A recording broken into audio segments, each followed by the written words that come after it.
Are you sitting comfortably? Then we'll begin.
'Welcome back, my friends, to the show that never ends.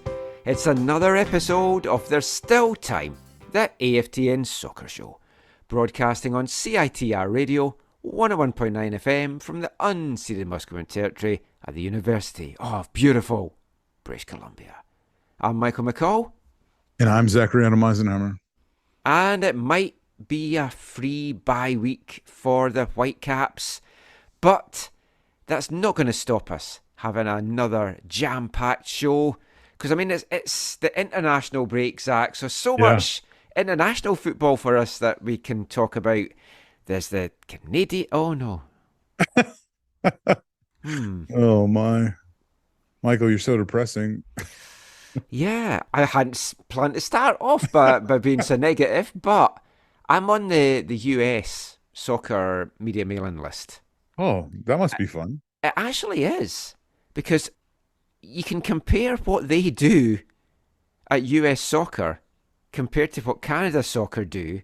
I'm not just talking about actually playing matches, but it's just all this stuff comes out, all this access that you've got, everything's detailed, this training session's there, you can do this, there's going to be media access, these are the players we're putting up, and you get all these schedules, they send stuff out. Like I got something today about the Deaf World Cup that's coming up later in the year, and America's got a team going over to that. It's like chalk and cheese, the professionalism of US soccer to Canada soccer. And but you just see it in that form as well. It just really stands out. It sounds almost like it's like a club email, right? That you get from a club. Yeah. It basically is. It's just so detailed, and all this regular stuff comes out. They have the voting for the Hall of Fame. They tell you the long list and the short list, and then the final list. Did you vote? I'm not allowed to. Oh, okay. Because you're not American or not part of? I don't know. I don't think the union. I'm not actually sure that media vote. I think it's fellow professionals or whatever. Oh, but I mean, it is disappointing that it is an international window, and there isn't any Canadian men's games. Yeah, that's frustrating as you're preparing to host the home World Cup. Yeah. It also, do you think Vanny's happy for this break to give his players a little rest? I think he's delighted for it because they're on a good roll. Yeah, but it breaks up that 7-game stretch. That's it lets true. the players have time at home, time to recuperate.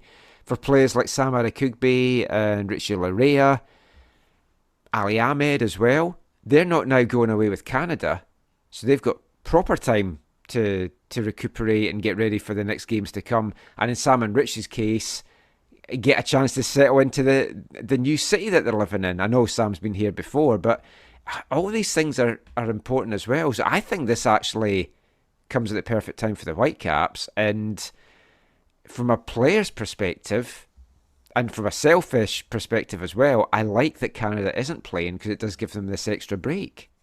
Yeah, I think it hopefully will serve them well. When you're on a roll, I think as a club, you kind of want the games to keep going, right? So you just hope it doesn't hurt them. Yeah, I mean that is fair as well. And I think if it was a chance that we had a home game in that time, it would maybe be better. But because it is such a grueling road stretch, it does split it up at least.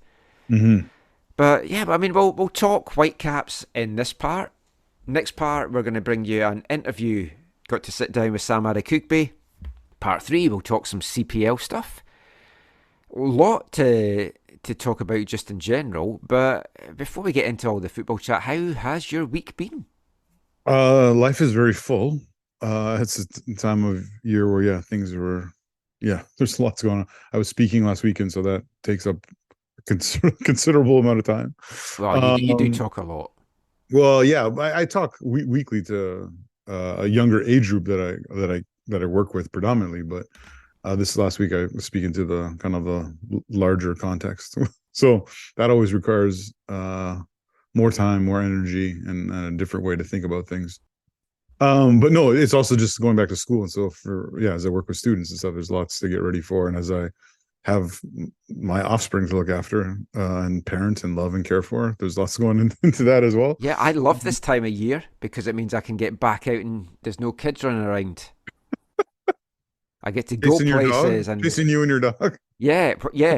My dog's a very nervous dog. Kids love to come up and try and pet her, and she's like terrified and runs away, and then they're very confused and they're like, "I'm just trying to pet your dog." And you're like, "Get away from my dog." Yeah. Get off my lawn. I can see that being you. And watch for that landmine. Oh my God.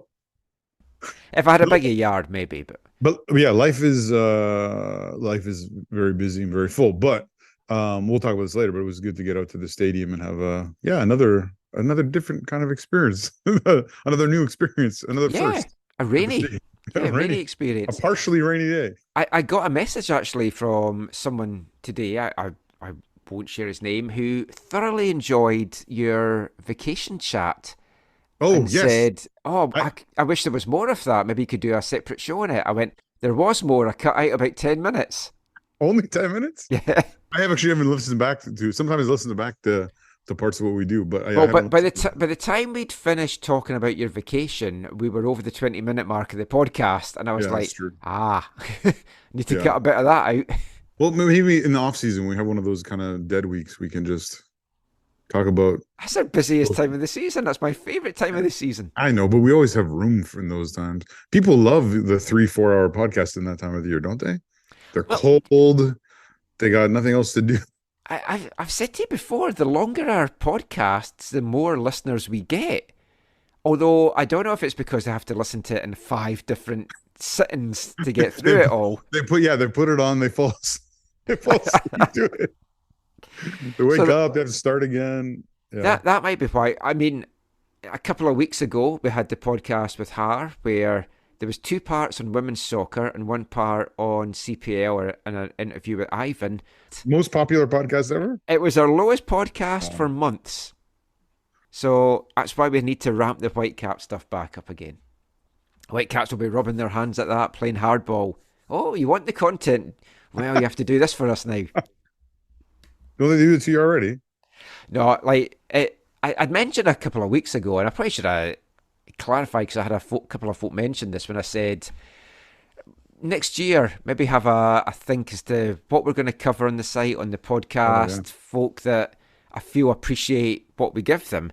And a couple of folk had thought I was talking about the Whitecaps, and far from it. Like, the Whitecaps are fantastic to work with, and like Nathan and the other guys in the comms team, for the whole time that we've been doing this, whatever we've basically wanted, whoever we wanted to speak to, apart from 2 players, have always been happy to speak to us. They're pretty good to you, Michael. Yeah, they are. And it's like a lot of time for Nathan and the hard work. Folk probably don't appreciate how much time the comms team are putting in at the moment. A lot of them are working overtime, 7 days a week. They're up late. Sometimes you can email Nathan at 11 at night and you get a reply, and it's like they do a lot of work, and I think they are very much underappreciated. Well, back in the day before he was a parent, I know, he would listen to every Whitecaps related podcast, I think he still in the middle of the night. In the middle of the night, yeah, probably on twice the speed for hours, because it's like, although maybe that will help him go to sleep if we do some of our 3-hour shows and stuff. He needs a holiday. They've got a chance to get it now because, as I mentioned, the Whitecaps are in a bye week. But not only that, they know who they are. Oh, yeah. They know who they are. Kings of Cascadia, we know who we are. Yes, the Whitecaps, once again, are Cascadia Cup champions. The first time since 2016. A record equaling 7th Cascadian Cup overall. And they won it on Saturday night without even playing in a match. Yeah. That even makes it all the sweeter. Just like 2013. Yeah, because it's their fourth in the MLS era. They won it in 2013, 2014, 2016, and now 2023. The first one that Vanny's won. A cup double for Vanny this year. A historic cup double because never done it before, right?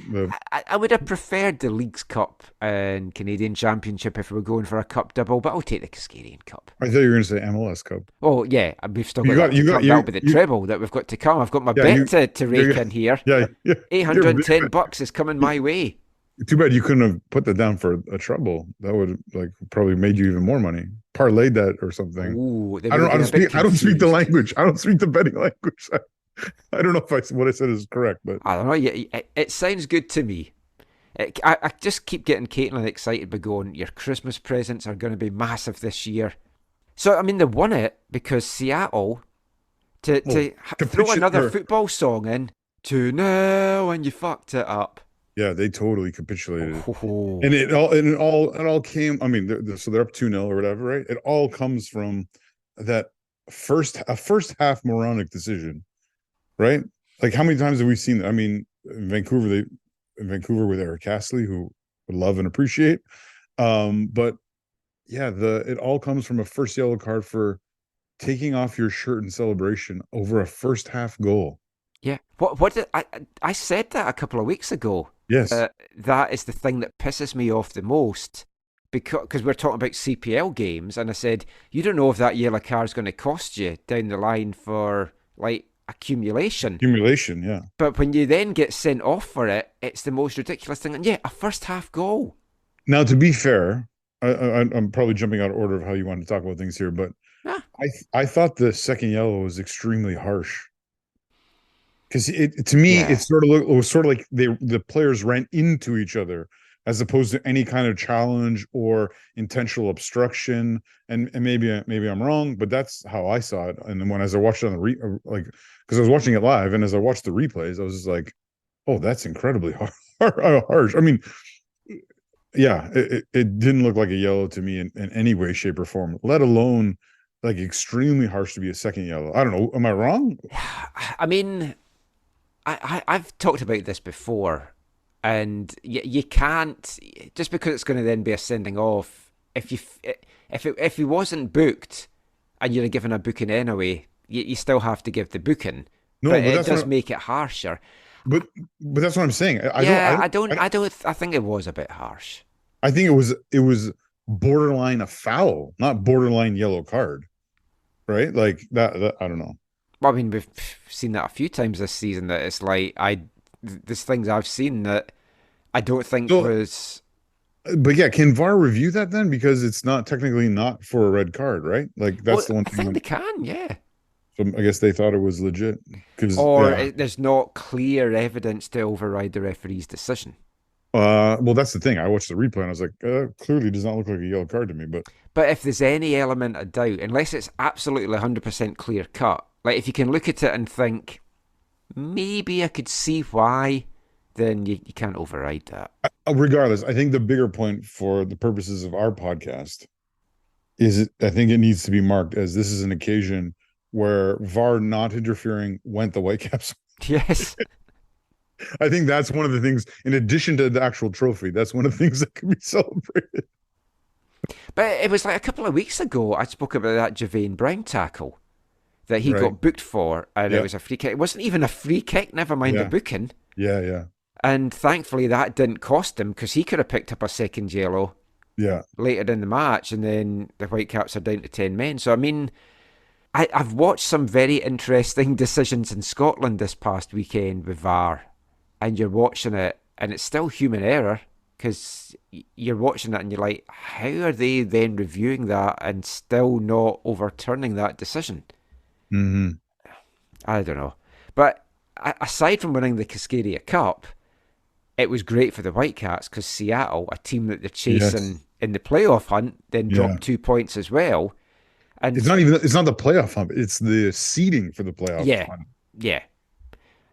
So I mean that is huge, and it's just great to have that silverware. It's another feel good factor around the club just now that Vanny's brought. Seeing our good friend Peter Zimmerman down at Lumen Yeah. Field as well, Yeah. celebrating with the cup, and Yeah. I sent him a message. He was, over the moon. yeah, I mean great stuff. Talking to Portland, I'd said on the show last week, I'd been watching these videos about Portland, and I was a little bit wary about going down. And I asked any of Oh, the yes. Whitecaps Yeah. fans that had gone down. And people got back to you, right? Yeah, I had about 4, maybe 5 people actually get in touch, and every single one of them said it definitely looks rougher. There's a lot more graffiti. There's maybe more garbage around.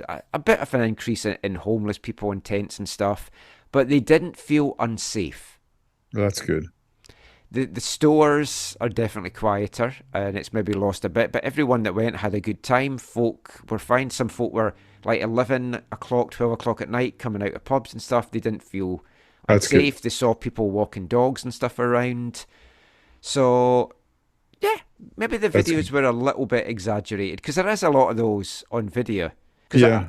I'd watched this video, and it was this guy going, every store in San Francisco's Embarcadero Mall is closed. Yeah. So I watched the video, and it's like, well, that one's open. Well, that Yeah. one's open. So it's not every single store is closed. And also, he didn't say what time of day he was there. And it's like, are the shops? It's 8:30 a.m. and not a Yeah. single store in this place is open. But then since then, because I watched that video, all these other ones, it's like, every store in San Jose is closed. Every store in Oakland is closed. I'm like, yeah, I think I'm Clickbait. getting It's the just- trend yeah. here. Yeah. Yeah. But it Yeah, does look a lot different downtown in San Francisco as well from when I was there.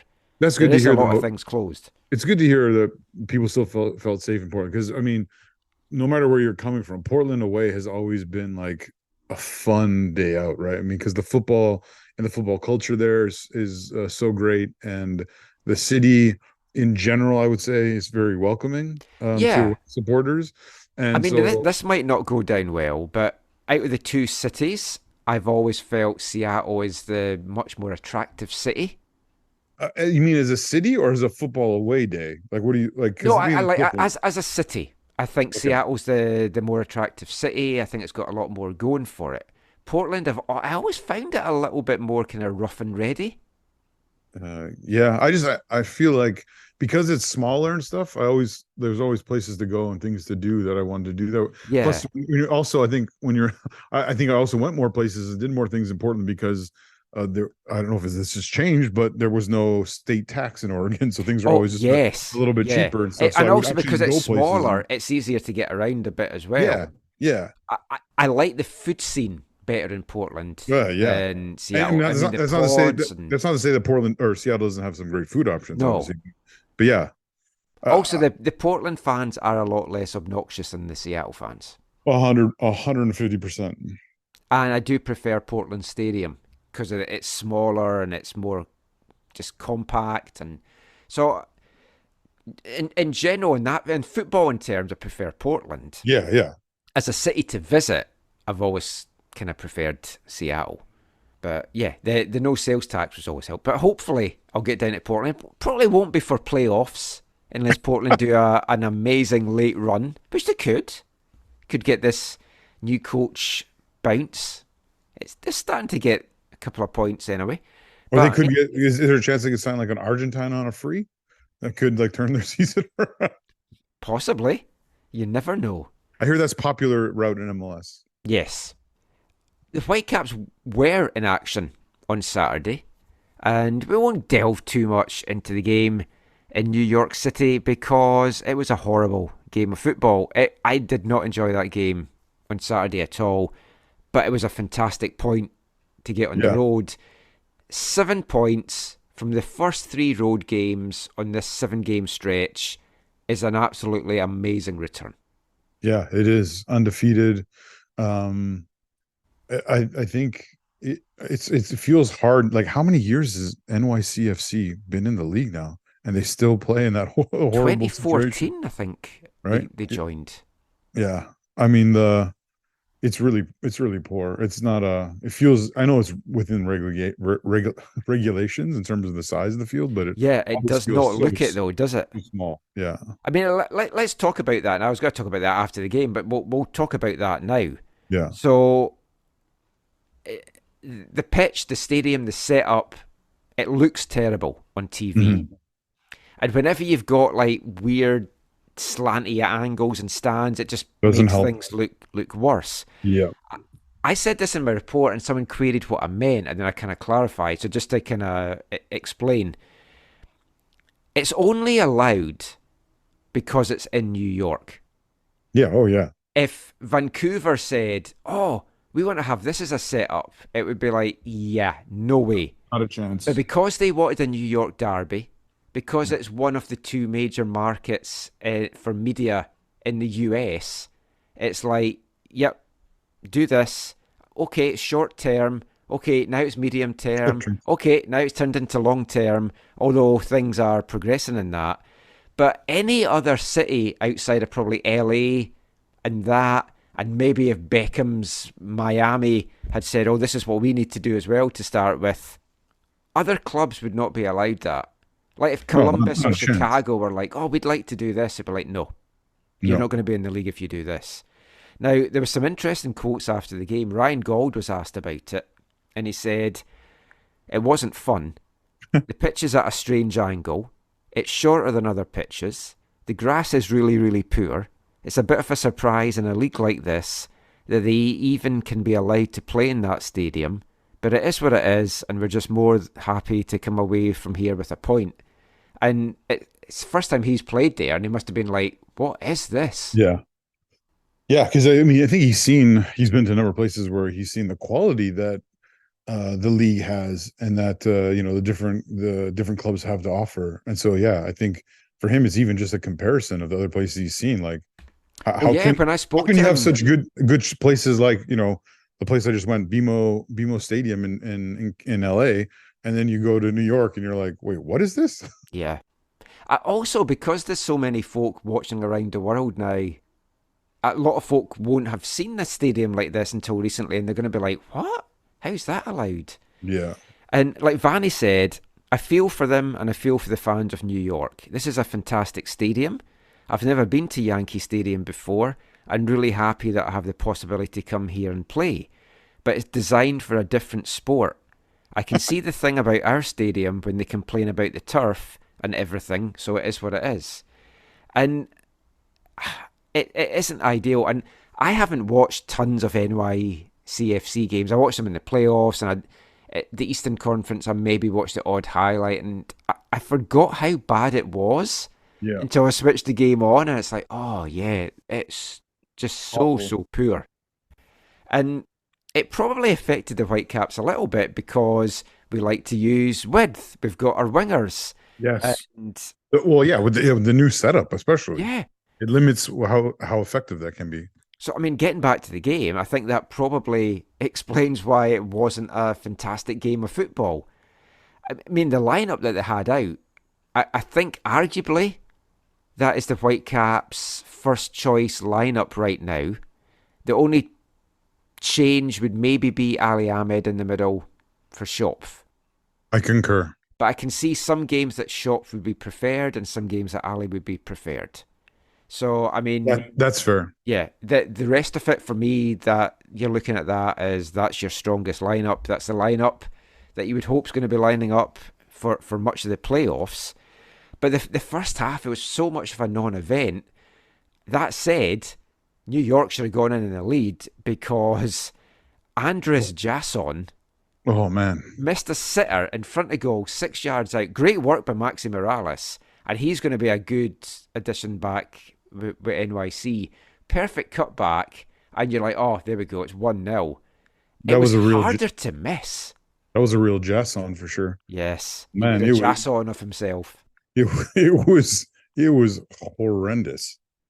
It was a pretty huge gaff because like It all could be you, a you very costly one for them as well in the grand scheme of totally things.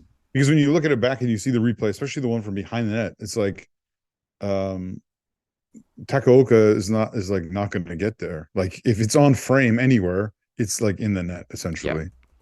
And, Takaoka was doing his best to dive across or whatever. Like, but he would not have been at fault had that gone in. But No. it's a shocking miss. I mean, I say it could be massive for them. Like, you look at the Eastern Conference standings, and right now, NYC are 3 points shy of the playoff line. That goes in, they get a win, they're 1 point off, and it's a whole different mindset that Oh they're then yeah, going into now. They're really, really playing chase up as well, and they've played more games than most of the teams as well. And in fact, all the teams round about them, apart from Atlanta. So, I mean, that was huge, and it's for that reason that I think a point was a fair result. I mean, the Whitecaps did have a couple of chances, and they could maybe have won it and taken three. But equally, they could have lost because that goal should have gone in. They should have had the lead, and then it would have been a whole different second half. So I think a point was a fair result, and the action all came in a 5 minute spell just before the hour mark. NYC took the lead 10 minutes into the second half, and what annoyed me so much about this was I knew you were going to say. Santiago Rodriguez is allowed to run 40 yards with the ball from his own half with no one going near him to challenge him and try and knock the ball away. But why did that happen? Right? The real frustrating part of the play is the so it's the Whitecaps. I can't remember if they had a set piece or whatever, but I don't know if it was a second phase or what. I can't remember, but they put the ball into the New York box. And New York won the header, and it was like a counterattack. And to me the most glaring and biggest error is Laborda lunges in. I can't remember which NYCFC player it was, who then plays it wide to Rodriguez, or plays it off to Rodriguez, who then has all the space to run into. So you had, I think it was Ranko moving over to cover Laborda's spot on the right side center back, and you had Kubas trying to run back to cover the middle. But it was yeah, that was the initial glaring error to me. But yeah, the fact that Ranko couldn't close him down or couldn't do more to put pressure on him was definitely concerning. Yeah, and it was a nice finish as well from Bakrar through the legs of Takaoka. And the way the game had gone, I was like, I think that could be it. It's probably going to be an NYC. They're going to hold on and win this. But full credit to the Whitecaps. Like, the fighting spirit of this team is just tremendous. And they don't know when to give up. They don't give up. They don't know when they're beaten. And it's really coming to the fore. They got back with a penalty, and it was no doubt about it for me. James Sands, he had his arms all wrapped around Gold, pulled him down the box after he was played in from a pass from White.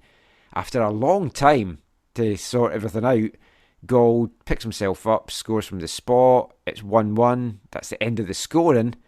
But it was good that the Whitecaps didn't put their heads down.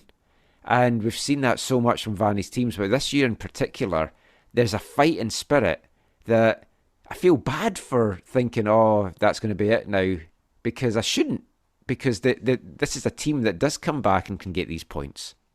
Yeah. It was also interesting. I think Vanny was, frustrated with Laborda as well because he subbed him off right after that for Brown. Right after. And it was Ranko. Ranko couldn't do anything about the initial run for Rodriguez. It was the layoff where he didn't maybe read the run super well. It was the game a few weeks ago as well that Brown had a mistake as well, and Brown got pulled off after as well. Yeah. Which is, I think, is it fair to call that an improvement on Vanny's performance as a coach? I think so. I think that's fair to say. Yeah. He's reacting a lot better. Yeah. Sometimes I think he could maybe be a bit more proactive, but he's not he's not waiting until it's too late. He's Yeah. making a decision right away. But I think also part of that conversation is when you have players like Larea and Adekugbe, you don't have to worry about, oh, do I need to hold Brown to be a wingback sub later also, right? Like the composition of the squad is fuller and his options are he has more options Yeah. essentially. So that I think has made it easier for to make those two subs we're talking about, with the one time taking off Brown for Laporta, right, and the other time taking Laporta off for Brown, because you don't have to worry, does this guy need to cover later in the game for a tiring wingback? Yeah, and I But I think think it is that an improvement. they'd said as well that Vanny feels that Javane struggles if he starts 3 games in a row. And they've Oh, okay, seen yeah. that over the previous matches as well, that he gets a little bit tired, so it's better to bring him on as a sub. He's away now on national team duty as well, of his own accord, so he's not getting a rest in between all the things. But I think a point was a good result in the end, and just a great first 3 games in the spells we talked about, and the team's really finding its groove. That's Mhm. 10 goals and 8 assists now in MLS this season for Ryan Gold. And when you think of the slow start that he had, just where he could have been if he'd had this all season long, he's the joint leading scorer with Brian White. And there's not been many times in the MLS era when the Whitecaps have had 2 double-digit Double digits. scorers. Yeah. Because I went back, so in 2021, White had 12 and Dahomey had 10 in MLS action. And you had to go back to 2011 before that, Mhm. when Eric, Camilo had 12 and Camilo. Hasley had 10. Yeah. So it's only the third time in all of the MLS era that we've had 2 strikers hit double digits. Or not strikers, but 2 attacking players hit double digits. And that's a promising sign, especially because there's 8 games to go. So they're really going to Totally. start to push on. And then, like, kind of touching on that as well, I had a little bit of a look. White is also closing in on Camilo for the most Whitecaps goals in the MLS era. Camilo had 43 goals in 102 appearances, 39 in MLS. Yeah, I was going to say it was For 30. It was 39 in MLS because some friends and I were very excited to celebrate his 40th goal. That never came about Well, he got in league 4 in play. the Canadian Championship, so he had Yeah, in league 43 play. overall. So right Yeah. now, White's on 33 from 91, 26 in MLS, 1 in the League's Cup, 2 in Champions League, and 4 in the Canadian Championship. So I Mhm. had a little look at some of the others as well. Pedro Morales, because I was curious what he ended up on. So he finished with 29, Yeah. 25 MLS, 4 Canadian Championship, and that was from And, 95 appearances. So White's outperformed Morales. Obviously, 2 very different positions though as and well. like But half of Morales's were PKs too, I think, yeah, right? which I haven't looked at Gold's, but it feels a lot of his are as well. He's on 25, as well as his club leading 24 assists. So it's 25 goals and 85 appearances, 22 in MLS, and 3 in the Canadian Championship. Say that again. 25 and how many appearances? In 85. So he has 49 goal contributions in 89 In match 85 appearances. 85 appearances. That's pretty quality. Yeah, That's well worth his wages and probably then some. yeah. He's definitely been the best acquisition for the Whitecaps in the MLS era, and I'm not saying that just because he's Scottish, although that obviously does help. But no, I mean, he's been fantastic. And the 2 of them, we touched on this on last week's show, the chemistry and the understanding that Gold and White have just now, it's fantastic. They know exactly where the other one is, and they're really linking up well, which then has a big question mark over Sergio Cordova. I was going to say we can't finish talking about this game without talking about Yes, I was. you talked about well, I was going to call him Jason, but Jeff Sons, or however you pronounce his name. It might be Jason. I think they said Jason in the thing. It's just it's got 2 S's, so I just Um, wanted to do the ass jokes.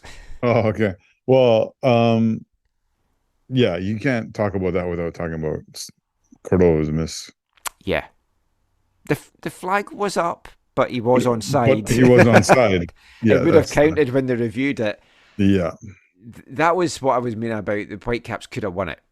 Yes. And it's worrying because he had started to find his groove and now he seems to have lost it again. And you don't see him getting a start in the team right now. Because why would you drop what's working? Why would you drop the perfect striker for the next perfect striker? Yeah. No, in all seriousness, what White is bringing on and off the ball is too much for Vanny to not play an out of form striker in his place, right? At least on a regular basis. In these next 4 games, maybe he gets one start, but yeah, it I guess is concerning and as frustrating it is with the cost of bringing him in and wages and whatever.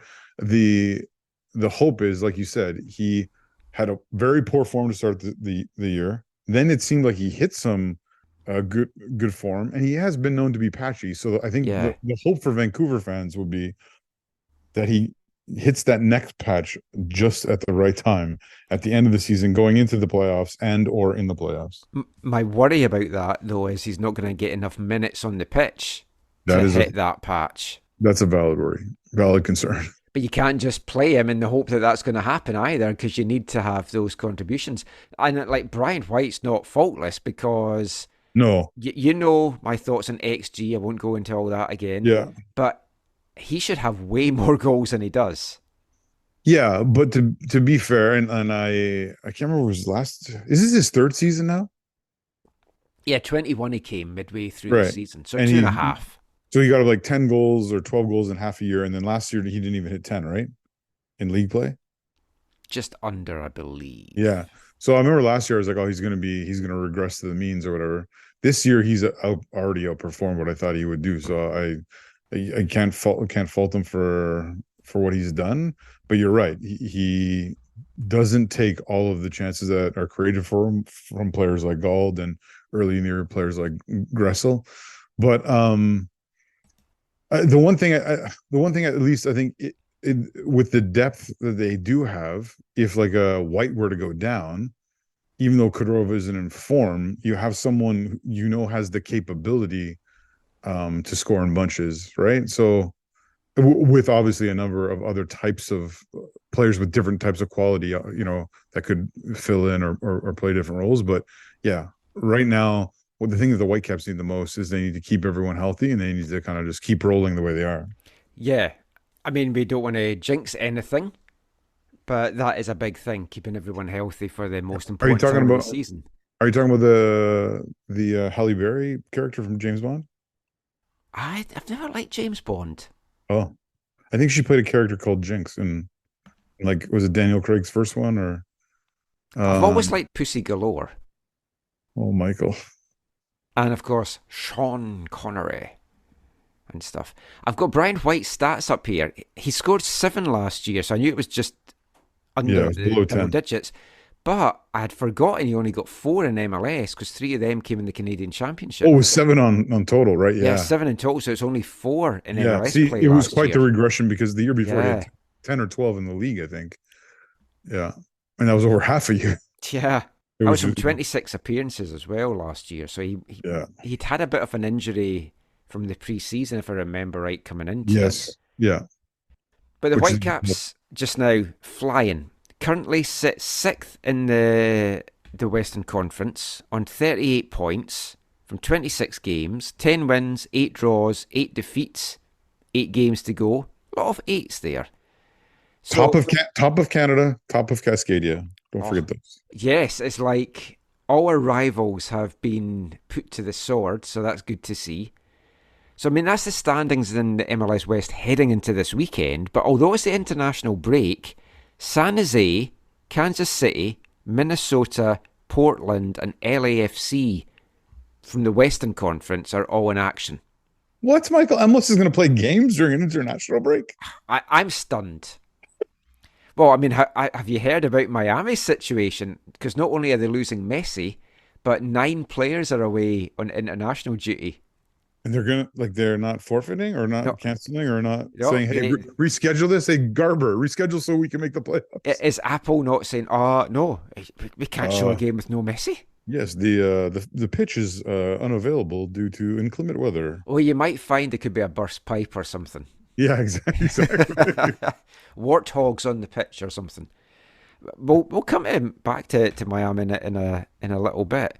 But the Whitecaps right now, heading into this weekend, the Whitecaps are 3 points off Seattle in second with 2 games in hand. 5 points clear of Austin in 10th. They're on 33 points. And the Caps have a game in hand on Austin. So it's looking good for the playoffs. But you want more than just getting into the playoffs. You want a minimum of top 7, so you're avoiding this wild card.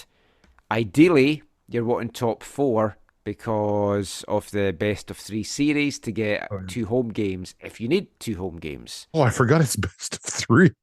Yeah. So the wild cards are one off, then it's best of 3, and then it goes back to one off again. I forgot about the best of 3. That's the most ridiculous thing ever. That feels like a regression back to the old days. It does, doesn't it? Yeah. Is there going to be like a shootout from 35 yards out of those games? I'd kind of welcome that a little bit. I've seen enough penalty shootouts now. I'm kind of over penalty shootouts this season. It's like, have something new. No, Michael. That's a bit of fun. I don't mind that because it's a bit more unique. But it's, of course, so that every playoff team has at least one home game, which I can see why they're doing it, and Apple, blah, blah, blah. But, I mean, the Whitecaps, you're wanting top 4. That's what they're gunning for. Now, if Minnesota and San Jose were to win at the weekend, then the Whitecaps could finish this weekend in 8th, but with a game in hand on Minnesota and 2 in hand on Dallas. The Whitecaps have 8 games remaining. Those 8 games, it's TFC, Houston, RSL, and Colorado, all away to finish this 7-game stretch. Then back at home on September 30th against DC United. Robbo's coming home with the fat granny shagger. Then home to St. Louis, away to Seattle, home to LAFC in October. So 6 of the 8 games are against Western teams, with only Colorado of those 6 not a playoff team. Colorado, who you said were so bad, got rid of Robin Fraser this week. They were so bad against LAFC. I saw a couple of folk pitching Robin Fraser as potential Canadian men's national team coach. No, like, we need a Canadian. We talked about this last time, right? I don't feel it has to be a Canadian. Sorry, we need a Canadian or like an established coach from somewhere that is not America, in my opinion. I feel it helps if it's somebody that's got international, like national team experience, because it is very different, because you're not dealing with the players day in, day out. So I think that is something that they should be looking at. But we'll see if we hear any more about that.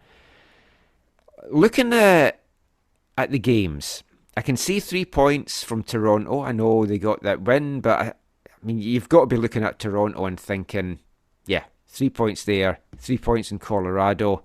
I'd take 1 against RSL, and anything in Houston then I feel is a bonus. DC at home must 3 points. They've got to take 3 points there.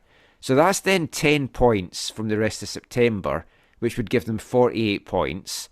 I think that should get them in the playoffs. 48 should get them in the playoffs, but it could be 8th or 9th. At this point, it feels like it would be shambolic if they were to fall out of the playoffs. The one thing I will say, though, is even though, yes, I think on form and based, the season as a whole, Vancouver very much should beat Toronto, even though it's an away match. I don't think I think that game might be more difficult than it appears to be on paper at this moment. I think they still have a few players there who know the significance of the dare I say rivalry of the two clubs. Yeah. And the importance to fans. Is there even a rivalry anymore? Well, it's the Larea derby. There you go. He's going to have all the secrets.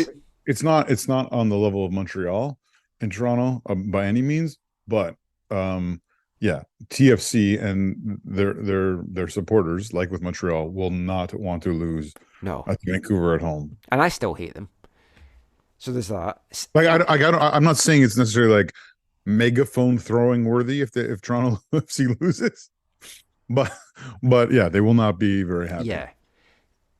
Barring a complete collapse, a complete fuck up, Vancouver should be in the playoffs from what they've got in September. What they do in October is going to be the difference maker as to whether they're top four or not.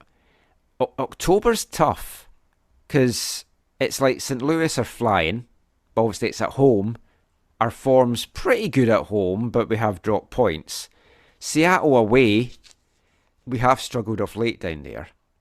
Do you think the fact that the Cascadia Cup is settled helps them? One less thing to worry about? I Not don't or think not they at all? care about that at all, Okay. to be honest. When it's like the fans do, the players, it's nice to lift the trophy and stuff, but I don't think that ever factors into it for the players. LAFC, the last game of the season. Oof. Yeah, that's big. I And think they've got a good record against them up here. I think it has matter for some players in the history of the competition, but Yeah, more recently though, I don't think so. I I think think that's actually probably in general the Cascadia Cup has felt less important recently, and I think it's partly- just because there's so many games. well, partly when you don't win it for a while, Yeah, that I think the significance of it wanes, right? So what it's been 7 years, so yeah, in the last 6 games, if you look at the form guide, the top 3 teams in MLS just now all have 13 points from those 6 games. Vancouver's one of them, Orlando's one of them, and LA Galaxy that are making a very late push now. Then Minnesota are the 4th best form team as well with 12. So obviously they are starting to hit form at a good time as well.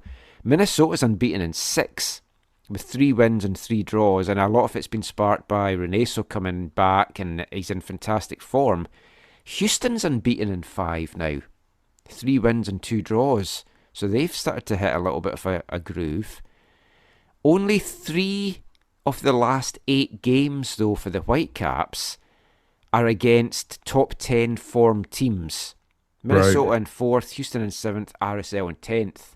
So obviously form can change, but they've got to be very confident going into this. is Houston not one of them? Like when you look at those standings, is Houston not one of the most surprising? I being think in a so. playoff spot. Didn't we Yeah. all both have them? Even and Steve, didn't we all have them like rock bottom or near rock bottom in the at the beginning of the year? I feel Houston's had better teams before and struggled. Yes, I agree. And I mean they've got some good players and they've made some good additions as the season's gone on as well. It's Dallas that's dropping down as well that's surprising. And Sporting Kansas City's picked points up now as well. I think it's going to be a really fierce battle for 9th with Dallas, Austin, KC, Portland and the Galaxy. Because the Galaxy still have a couple of games in hand as well. And if San Jose, they've hit a bit of a slump as well. They could get drawn into that. So I think Vancouver for a top 7 spot, if they just keep ticking along, I think that's almost guaranteed. And top 4, even like 2nd or 3rd, is in their hands right now. You still fancy LAFC, I think, to probably get 2nd. Maybe even catching St. Louis if St. Louis have a blip. But I definitely think we can catch Seattle. So a third place finish isn't beyond us, despite Har being on the show and being adamant that they were never going to be top 4. Like, I forget, does she have to get a tattoo if they do, or how does that work? We'll just make that real now, yeah. Last little bit I want to talk about in this part, MLS-wise. Inter Miami, Messi.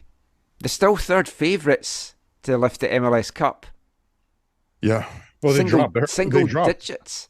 They were like 2nd favorite for, I think, a little bit there. Oh, were they? Oh, I'm pretty sure they were 2nd, yeah. The interesting stats came out this week that since Messi joined, the uptake in Apple TV buys has gone up 1,700% worldwide. And That's insane. Tickets for the games, right? Like that LAFC game. Well, yeah, I was going to mention that. I don't know how that went down. There was a lot of pink shirts splattered around the stadium. Thankfully, not in the supporters section because I don't think they would have lasted long in there. That would they wouldn't be allowed. Yeah. But no, like people were selling. I think the cheapest was like 20. I heard 2,600 for a pair. Yeah. I'd heard it was like 4 figures a ticket. Yeah. And you saw, I think JJ tweeted out the celebrity list. Did you see Oh, that? yeah. Although, you say celebrity list, I read it and I didn't know who most of the folk were. Right. There's a bunch of people, especially some of these musicians. I don't know who they were, but the guy Miguel was there again, from Cobra Kai. Yeah. He was the game I was at. I can't remember if all the Cobra Kai chat got cut out of the last episode as Oh, well. it might have. It might have. Miguel from Cobra Kai. He's also the Blue Beetle, which I heard not good reviews of. Oh, So far. I might have left that in because I like my Blue Beetle jokes. So. Oh, let's not repeat it because I can't remember it. I've deleted it in my memory. Was it Paul George? That one. All right. Yes. Talking about the Miami LAFC game, I'll be honest, I was stunned by that. Okay. But that said, LAFC, particularly Buanga, squandered so many chances. The commentators were like, "Oh, he's in line for MVP. Just play that game." No, he's not. Yeah. So my Kirk, partly because we had been at the stadium, and partly because we haven't like watched any of Messi's like games in MLS, but he was like, "Hey, can we watch this game?" So I was like, "No problem." So we avoided it. We watched it back on Apple TV later that night or whatever. And then I think I watched the next day. I think I watched the highlights also. So yeah, I was messaging with you not during it, but after it, messaging with you about it. And I think it was when I watched the highlights again, I was like, oh yeah, like it was sort of definitive for Miami in one sense, but in another sense, not just Borriaga, but the LAFC as a whole really missed some quality chances in that game that I think was ultimately the turning, like not the turning point, but the decisive factor, right? If they had taken one or two of those chances more earlier in the match, I think it's a little bit of a different match. Now, obviously, Messi is Messi, and he sets up, was it 2 out of the 3 goals? Yeah. Or 3, or all 3, I can't remember. So yeah, so it was, I mean, he was a massive factor on the evening, but I think ultimately that's what MLS wants. That's what Apple TV wants. It was a game like you had to watch. Like and so we both said, "Oh, no spoilers. We want to watch it later." You texted me like, "Don't say anything. I'm watching it." I was like, "I'm watching it later too. I won't say anything to you."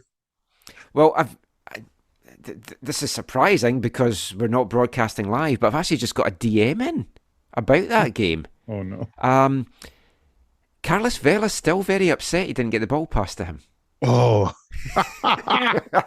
yeah, Borriaga really should have passed, because that was, when you watch the game, I think it was the third goal for Miami. It was like the exact same thing. I don't know if it was I think it was Messi. He was coming down because Messi, not selfish, laid it off, and they scored. Whereas, Vela, I mean, sure that is the thing about Messi. He is not a selfish player.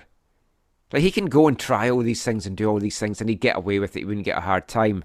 But he isn't selfish. He just because he's such a complete footballer, right? Yeah. He has such great vision and obviously quality of passing, and so Another thing came out this week. It was in the Athletic, so I don't know if you saw it or not, where they had done a big thing about how Messi's breaking MLS media rules. Because if folk don't know the MLS media rules, every player has to be available to media 15 minutes after the game. Right. And locker rooms have to be open 15 minutes after the game. So they're not doing that? So Messi's not done, apart from one thing, he's not done any media. So, but so obviously that needs to be addressed, but he's not the only player who's done that. No, other ones have as well, but he doesn't trust media. What the article was saying is, when he's played all over the world and in Spain, there's select South American media that he'll talk to, and he doesn't trust a lot of media. And he's Messi; he doesn't need to speak to media. I get that, and I'm not going to give him too hard a time for that. It might mean we'll never find out if he fancies a chocolate digestive. I still have hopes. I will, if I see him, just yell. I can just see the look in his eye as the translator is like trying to explain to him. He's like, this guy wants to know if I like chocolate cookies with chocolate on them, dipped in my tea. Maybe I should bring a packet with me. Yes, you should. I brought some visual aids here. But at the same time, like I'm not a fan of David Beckham. But what I will say is David Beckham understood Yeah. his role in MLS to grow the game. Zlatan Zlatan liked publicity. He just liked talking anyway. But he understood, no, folk want to talk to me. They want to hear what Zlatan says. Zlatan will talk. And Zlatan did talk. And talk and talk and talk. But he understood the role of like growing the game. Mm-hmm. So I hope they can kind of get a compromise.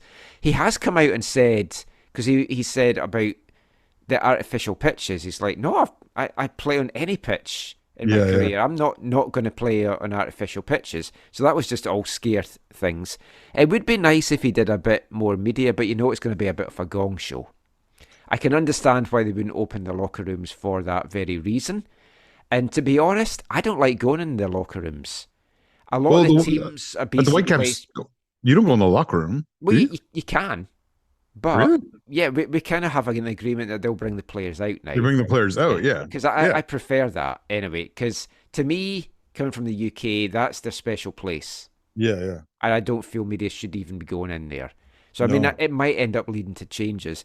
But, yeah. There was that time where Caleb Porter brought me into the Timbers locker room, and I felt really awkward. He's like, "Oh, come talk to Darren." And I was like, yeah, sure." And I was like, I really do not belong. There's too many pieces of chopped up wood in this room for me to be. Yeah, it's like when you've got female journalists as well, and players are just wandering about naked and stuff. Yeah, it's awkward. It's like that scene I was rewatching a classic film the other day, Jerry Maguire, and Cuba Gooding Jr. is waiting, and no one in the media is talking to him, and there's like this female reporter talking to this fully naked player from his team, from the Cardinals, and she like drops her mic in front of him. She's like reaches down to pick it up. It's all awkward, right? And you're like, I've done interviews with Whitecaps guys just sitting with towels wrapped around them, and it's just, you just feel so awkward. And they don't want to talk to you at that point. Yeah. Well, I'll tell you another story later. But no, in this cultural moment also, like what you're saying, where we have a rising number of female journalists who cover MLS. That's just like an inappropriate context to place someone who's doing their job in, right? Yeah. So you got to figure there's some kind of balance there, whether there's rules within the locker room, or they do what's predominantly done at BC Place, where they shift it and they do it outside the locker room. Yeah, and the visitors usually just bring them out as well, and I genuinely do prefer that, and I think the players do as well, and they're a bit more relaxed and everything like that as well. So, I mean, we'll see what happens with that. I mean, Messi's been good. Messi's come here and he said, I want to be part of the team. I want to be treated like every other player. Just don't mix up our paychecks. Hey, Messi, today we're doing a paycheck swap, so you have Kamal Miller's paycheck. Yeah, I was going to say, Kamal, you got Kamal, I think there's been a mistake here. Kamal, you have shares in Apple TV Plus. Kamal's like, oh, sorry, I'll be with you in a second, Lionel. I'm just on the phone to Ferrari. Man. But I mean, what Messi's done, it's got everyone talking about the league. I still stand by this. If Miami now get a Leagues Cup and MLS Cup double, I think that's bad for the league. And I think it sets a bad example of, hey, let's just go and bring all these guys in and we can just scoosh to the championship. Although on the other hand, you've got Toronto FC. Yeah, there is something. I think you maybe want to mention this later, so we could leave it till later. But there is an interesting thing happening in world football now, where you can contrast where players are going to, how shall we say, develop the game. Yeah, actually, I was going to mention that in the last part, but we'll mention it now. So we're talking about the Saudi league, Yeah, because and it is quite interesting. Because I told you yeah, it's on the zone, so I've I don't know if I've watched. Oh no, I watched one. I think I watched one whole game. I watched a number of highlights just to check on some players that I used to care about or have an interest in or whatever. And for Kirk, he's like, yeah, there's some of the players he knows, and it's like, oh, what are they up to now? So we watched some highlights and stuff. But it is really interesting how having spent a very limited amount of time and not watching any club football live or even on TV when I was in the Middle East there, but the culture around the game it's grown significantly, man. Like seeing some of the highlights of the games I've seen and watching parts that I've watched, like yeah, it's for the most part. I mean, there's a couple of stadiums you're watching, you're like, okay, no one's there, and it's like, okay, you can see where they need to grow things, but the bigger clubs there are like they have a culture. They have a football culture that's significant, and their stadiums aren't huge, right? They're I think more in the 20 to 30 kind of range, or 18 to 35 kind of range. But there is, yeah, it's interesting to see how it has progressed and how the money that backs the clubs and or the league is doing all that they can to make it a desirable place to come to continue to help to grow that. And obviously there's an element of, well, I guess what's commonly referred to as sport washing, yeah. going on in terms of making Saudi Arabia I guess look better in the eyes of the world or whatever. But if you look at it just on a footballing level, it's really interesting to see how many because of the money they've been offered, how many players they've been able to lure. But when you look at the teams and you look at this team has 1 star, this team has 5 stars or stars, people who played in Europe in the Champions League or whatever. It's really, really interesting to see. And to me, it is kind of an interesting contrast to the players who have chosen previously or even now, and like a Messi, to come to North America and do a take on a similar kind of role. And Well, how do you think this is going to affect MLS? Because obviously the Saudis are throwing big money about, and it's like, does that make MLS less desirable now? Is it going to be tougher for MLS to attract well, some of these players in their later years when you've got all this money in Saudi?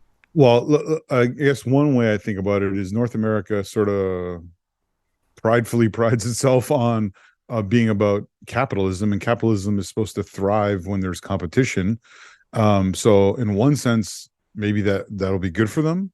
And one, I mean, you think about, like, for example, just one club, you think Toronto FC, like, oh, I know that some of their people are excited, like, oh, we can maybe sell Insignia to a Saudi club and recoup Yes. some of our losses and move on to players that are more of a fit here and whatever.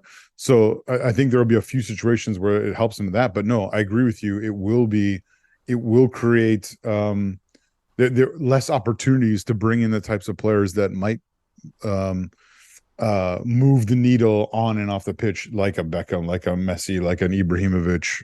Like they've lost out on Ronaldo. Ronaldo was not going to come to North America for a long time because of legal reasons, and then Yeah. it seemed like the door opened up to that, and he chose presumably a bigger payday to go to the Saudi league. And a lot of players have chosen that as well, even players who've gone on a free, like Karim Benzema went on a free and obviously got a huge payday in terms of his salary. But and then you have players. I think, sorry, to also just to maybe contrast a little bit what I said before in terms of sport washing, whatever. You have I've read comments from a player like I can't remember his first name now, but Kubele, the center back who played for Chelsea, who Mm. chose to go. I think he's a teammate with Benzema. I can't remember now, but or he's at Al Hilal, where I think Neymar's landed. Um, and he said, "I'm really happy to be in Saudi." He says, "I'm Muslim. I'm really happy to be in Saudi Arabia. Uh, like, I know the culture. It's meaningful for me. I am close to Mecca. I can make my pilgrimage easier or more often, and I'm very, very happy here." So you have I think he's the first player I've heard say that kind of thing. But there will be some players who it'll also be attractive on that level as well, like on a cultural level. Yeah. I don't know. What do you think in terms of how this will play out in maybe in the next year or two in terms of being a competitor to MLS for either aging or players who are looking for a different challenge coming out of Europe or South America. I mean, as long as it's not going to go the same way as the Chinese Super League, where everyone brought the players in and then there was so many problems, and I don't think that is going to happen with Saudi League. I see this being a potential problem for MLS in some ways, but it depends. Obviously, a lot of folk want to see these big name players come and play over here. I don't really care as much about that. I just want to see some good football and some decent teams and the younger guys coming over.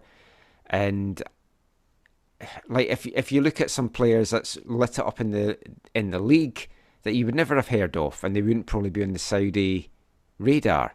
So you've still got that aspect of it. I think it is definitely a challenge to MLS. I don't think this is going to go away anytime soon. I worry that they're going to end up just buying too many players, because I can't remember what club it was, but they signed Jota from Celtic. And then it's like, we've signed all these other players. We haven't got room for Jota anymore. We're going to loan him out. And it's like, well, at least let him stay with Celtic. Don't just like take him out of a club and then they have too many. Like, is there a limit? Like, that was one of the, well, there is a limit, because that was one of the issues in China, right? It seemed like the I don't know, the Chinese. I don't know all the details, so I might be. Yeah, that was the big issue there as well. The Chinese FA was not in line with the desires of the Chinese Super League or whatever, or the owners or individual clubs or whatever, who wanted to spend freely and bring as many foreigners as their budgets would allow. And so there was, you had clubs who signed 4 players. It was like Matthias Slava with the DP situation in Toronto, where you had clubs who had too many and they had to get rid of some players, right? And then they brought in some guys who didn't perform, and and whatever. I remember with this Chinese Super League, one of the crazy things was, I think I've told this on the show before, but Daniel Pranjic, a Croatian left back who was at Bayern circa 2013-ish, or 2012, 2013, 2014, whatever. He left Bayern to go there to make like crazy money.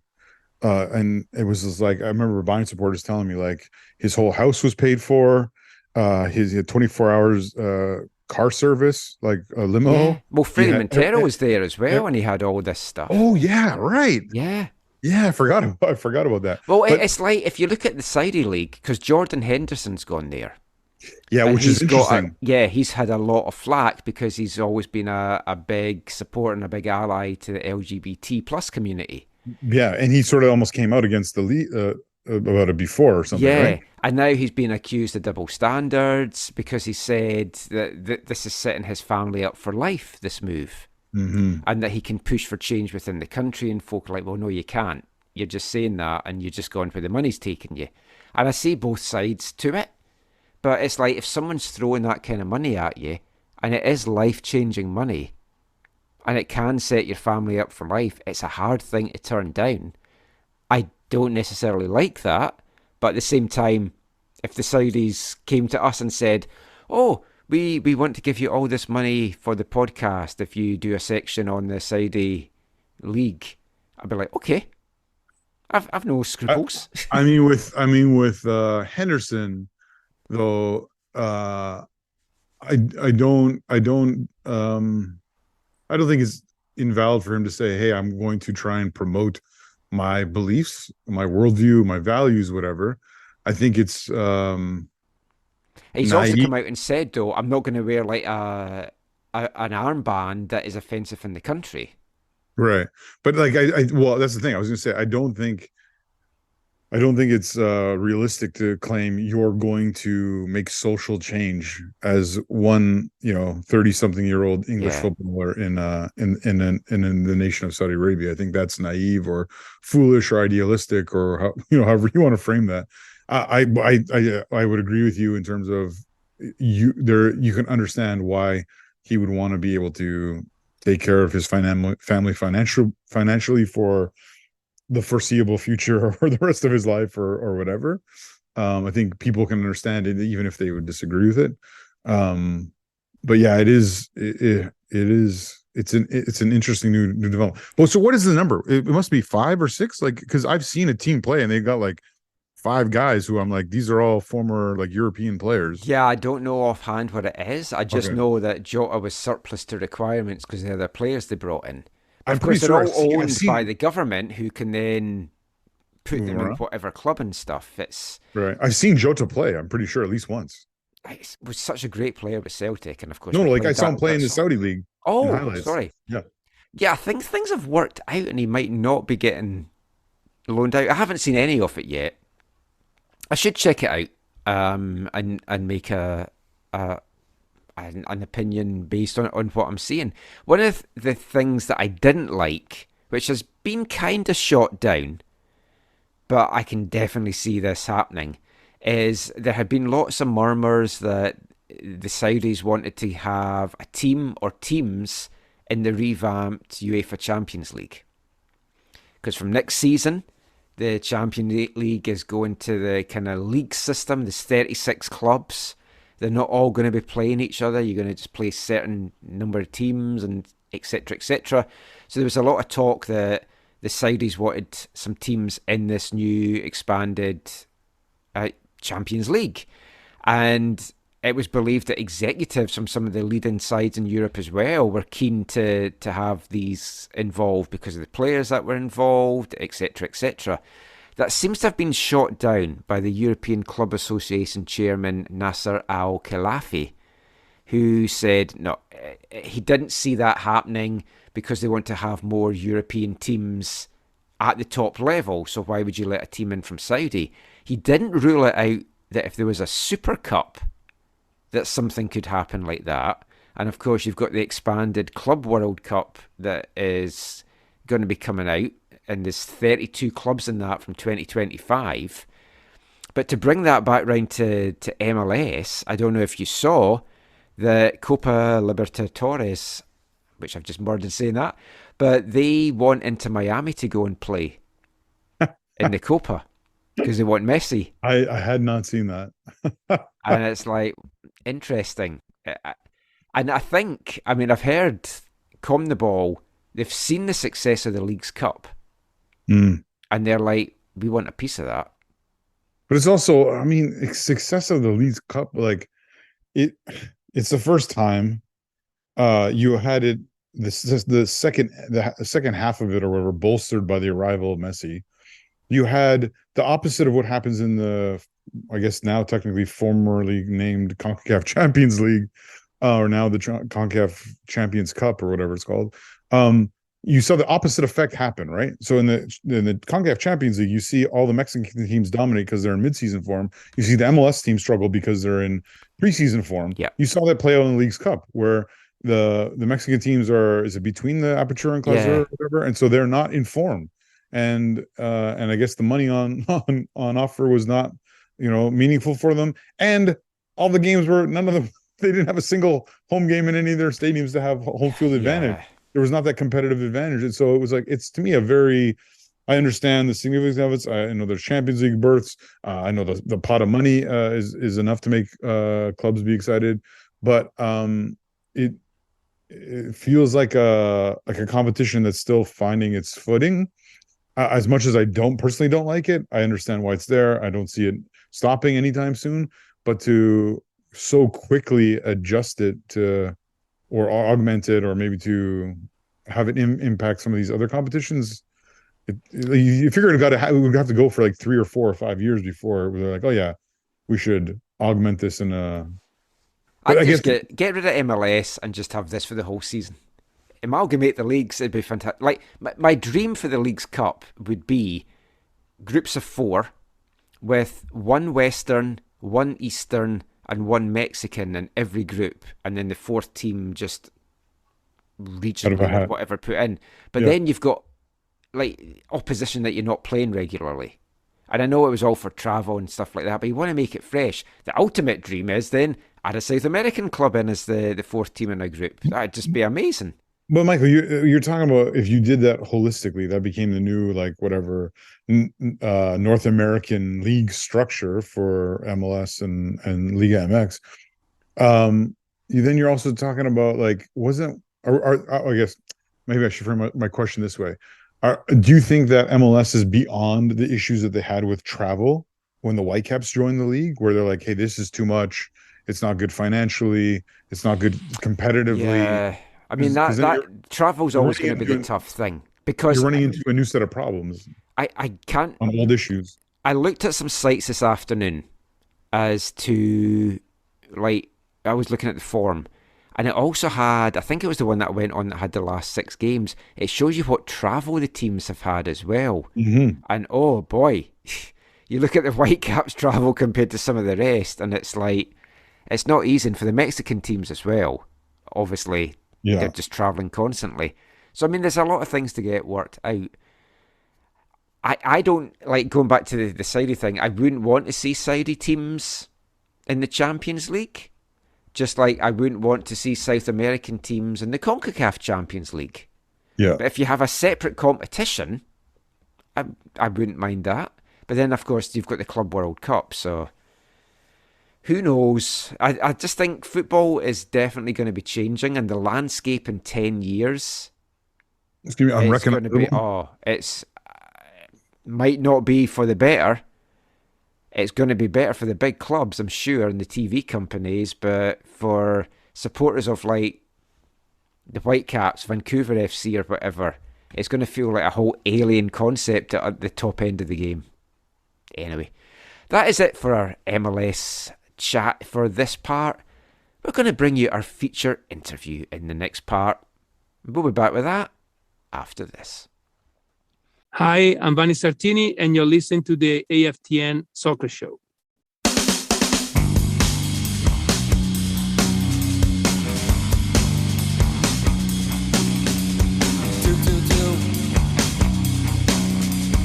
La la la. My friend Sally says she knows you got a funny point of view. Says you got away with murder. Maybe one time, maybe 2. Something happens in the morning when I can't see those failing eyes. I can't find a good word for you. Does it come as a surprise? I don't think we'd rhyme. I will wear you down in time. I will hurt you, I'll desert you. I am Jackie down the line. Said this Sally about a future before you bought off her as well. If all you want is entertainment, if you can't have it, you'll make hell. Don't make no one for you to be told, yeah. Don't make no one for you to be told, yeah. I don't think we'd rhyme. I will wear you down in time. I will hurt you, I'll desert you. I am Jackie down the line. I don't think we'd rhyme. I will make your secrets mine. I will hate you, I'll debase you. I am Jackie down the line. Welcome back to the AFTN Soccer Show on CITR Radio 101.9 FM. And kicking off this part, it's our new Artist of the Month here at AFTN for the month of September. From Dublin in Ireland, post-punk band Fontaines DC. And kicking off their residency for this month is the lead single from their latest album, which was released in April 2022, Skinty Fia, the band's 3rd studio album. That song was called Jackie Down the Line. And it's a great band that I've got in store for you this month. They've got 3 albums, they've got a string of good singles out. They're actually coming to play in Vancouver later this month. They're supporting the Arctic Monkeys up at the P&E Forum on the 23rd of September, Saturday night. I'm gutted I can't make it along to that gig. 2 of my favourite bands, although the Arctic Monkeys aren't the best live, it has to be said, but haven't had a chance to see Fontaines DC live. They are the support band, so if you fancy a good night out get along, get your tickets for that. I'm unfortunately commentating up at UBC that night, but it should be a fantastic gig. So we'll bring you a number of their songs over the month from the band themselves, and also some of the solo stuff from lead singer Grian Chatton, who had his debut solo album out earlier this year. Check them out on all the usual places, Fontaines DC. There's also a football connection with the band. They were the shirt sponsors for Bohemians FC, a Dublin football club. It's a special charity sponsorship to raise money for like homelessness and a group that deals with that. That is a strip that has been on my radar for a while that I really want to pick up. And unfortunately, they ship by DHL, and anything that's shipped here from DHL gets hit with a lot of customs fees. So I've not got that yet. I talked about this on an earlier show. I really need to get it sent to one of my pals in Scotland and get them to send it over. But yeah, nice football connection from them as well. Go check out Fontaines DC, AFTN's new Artists of the Month. So back to the football chat now, and it's time for this episode's feature interview. There's been a couple of exciting additions this season to the Whitecaps roster, and of course in the summer transfer window we bid farewell to Julian Gressel, but in his place came two exciting Canadian talents, Sam Adekugbe, Richie Larea. We'll bring you interviews with both of them over the next couple of shows, but I got a chance to sit down with Sam to chat about his move to Vancouver and just coming back to the club where it all started from, and he's had a very exciting career in his time away as well. He's played over in Turkey, obviously went through a lot of tragedy there as well with the earthquake, but that led to some good times as well, and winning a Super League title with Galatasaray. He's seen time over in England, he's been in Scandinavia, a lot to talk about. Also played at the World Cup, a dream come true for any national team player as well. So go stick the kettle on, grab your biscuit of choice, and enjoy our chat with Sam Adekugbe.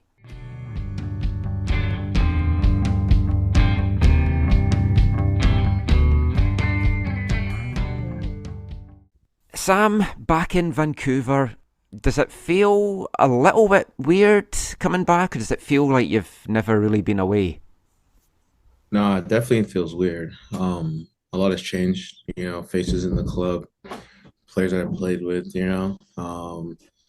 So it's obviously very nice to be back, but it does still feel a little bit strange because when I'm usually here the last 7, 8 years, I'm mostly here for vacation.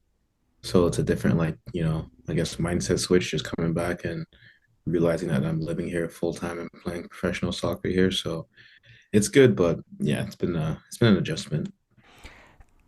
When you were last here, I don't think the training centre had been finished. Obviously, you've been back to Canada and stuff, but does the whole club feel different? I don't want to say more professional, but does it feel more akin to what you've experienced, say, over in Europe? Yeah, definitely. So when I was last playing with the club, I think they just built the facility. So I remember doing the walkthrough with the hats on, just kind of, getting used to the place. So I was never actually training in here, but throughout the time I've been away from the club, I found myself just training here in the off season, maybe later in the evenings or early in the morning, which was kind of fortunate just because my girlfriend lives down the street just outside UBC. So it was convenient for me. But yeah, I mean, I wouldn't be naive to say that it does feel more professional just because they have their own, performance center with their own training ground, and with the necessary requirements, like the hot tub, the gym, the cold tub, access to 2 grass pitches full time, and so it's definitely nice, in a full-time cafeteria and things like that. So it does bring that professional atmosphere, but I think that's just part of playing in a professional club. I think these things should be normal and not should be looked upon as like a positive, for example. Logistically, I mean, having your girlfriend here obviously helps, but logistically, coming back over from Europe, I know what it was like when I moved over from Europe, everything that you have Mm. to do when you first get here. Mm. But has it been tricky to kind of get settled in when you've been away on the road as much as you have? No, of course. I still don't feel settled in yet, if I'm being honest. Just because, like you said, we're on the road so quickly, and yeah, we did have a 2 week break when me and Richie first came in, so it was a bit of a training time. But also during that process, you're looking for places. I mean, we all know Vancouver is very expensive, and then you head out on the road, and then you come back, and then you're looking for furniture, and then you're still looking for place to stay and things of that nature. So yeah, I haven't fully settled in off the pitch and on the pitch, I can say honestly, but that's part of the process, and the team is still in a good moment, I believe. Of course, it was unfortunate not to win the San Jose game, but we've now gone 3 games on the road without losing and gaining a lot of points. And like I said, when I first came here, I think the club was heading in the right direction, and that's something I wanted to bring, just a competitive mentality. And it's not about, being good or getting results. It's about winning games. We were talking on our show, because obviously we've known you for so long now. When it was announced you were coming back and I saw the press release, I couldn't believe you were 28. It's like, it just feels the time's flown by because we still remember you coming through and everything like that. Obviously, we won't talk too much about your first spell here because a lot's changed since then. Mhm. But is it fair to say you wouldn't be the player and the man that you are now if you'd stayed here, and like getting away was probably the best thing for your career?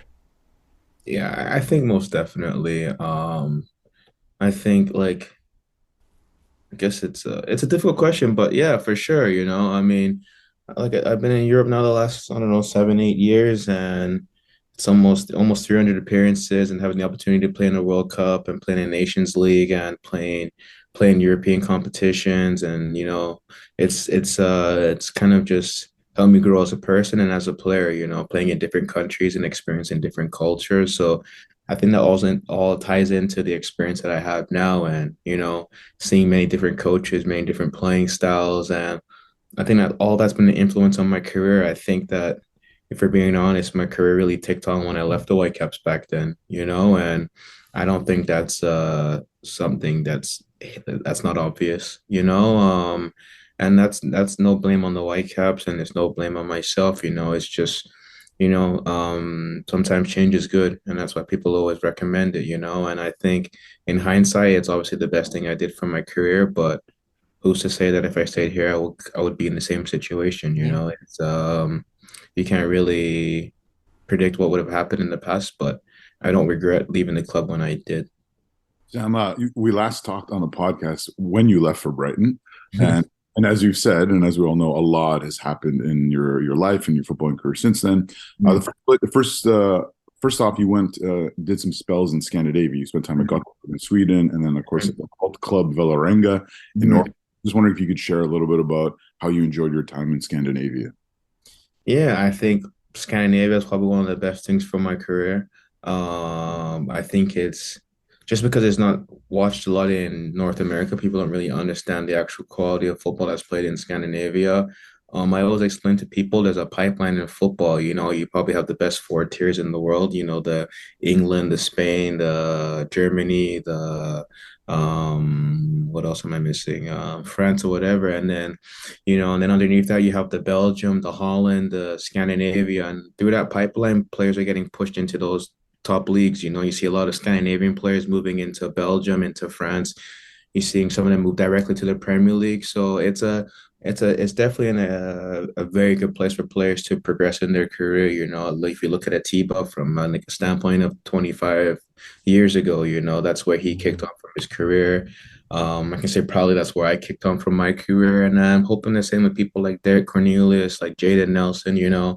Derek's playing in a very, very big club in Malmo in Sweden, which is probably the biggest club there, and he's going to have that experience of ultra fans and the demand to win games. And, you gain all these experiences, and I enjoyed it completely. And it's the same thing when I went to Vålerenga as well. It's a big club. It's over 100 years old. It's in the capital of the country. And it's the same thing, their fans are aggressive. They demand performance. And My coach there was Ronnie Dyla, who was also a champion there, was a Yeah. champion at Celtic and a champion in New York as well. And we all came together. Players kicked on to France, some players kicked on to Belgium, some went directly to England as well. And it just goes to show that the quality of football that is played in Scandinavia, and it's a pipeline for players wanting to play at a higher level because in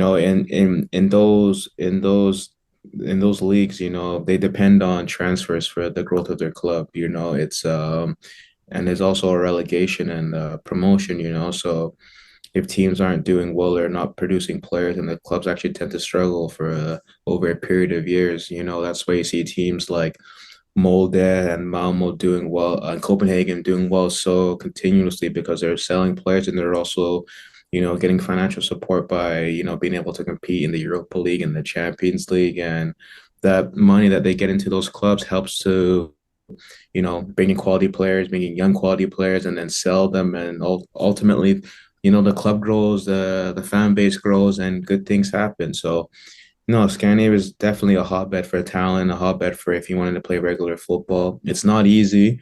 People think that it's just because it's not France or Belgium or top league in the world that it's easy, but it's not, and I'm so happy I went to go play there. Yeah, I was so excited when I saw you going to Vålerenga because I knew the culture of the fans and Yeah, uh, yeah, there's a lot of positives there, and I was really excited for yeah. you and excited about how that turned out for you. Mhm. Uh, you then, of course, got your move to Turkey in the summer of 2020 with Hadaspor. How Mhm. did that come about? Did you connect with Atiba on talking about Turkey as a country and as a league and that kind of stuff? Well, how did that happen? Yeah, definitely. I spoke with the coach actually and the sporting director at the time, and I was ready for a new challenge. I enjoyed my time in Scandinavia, and I was ready to try something different. And Turkey came about, and it wasn't something I could really say no to. It's a very competitive league. I would say it's quite similar to MLS actually. And but yeah, I did speak to Atiba, I did speak to Kyle, and they emphasize the quality in the league. If you look at, for example, Galatasaray right now, the transfers they've made.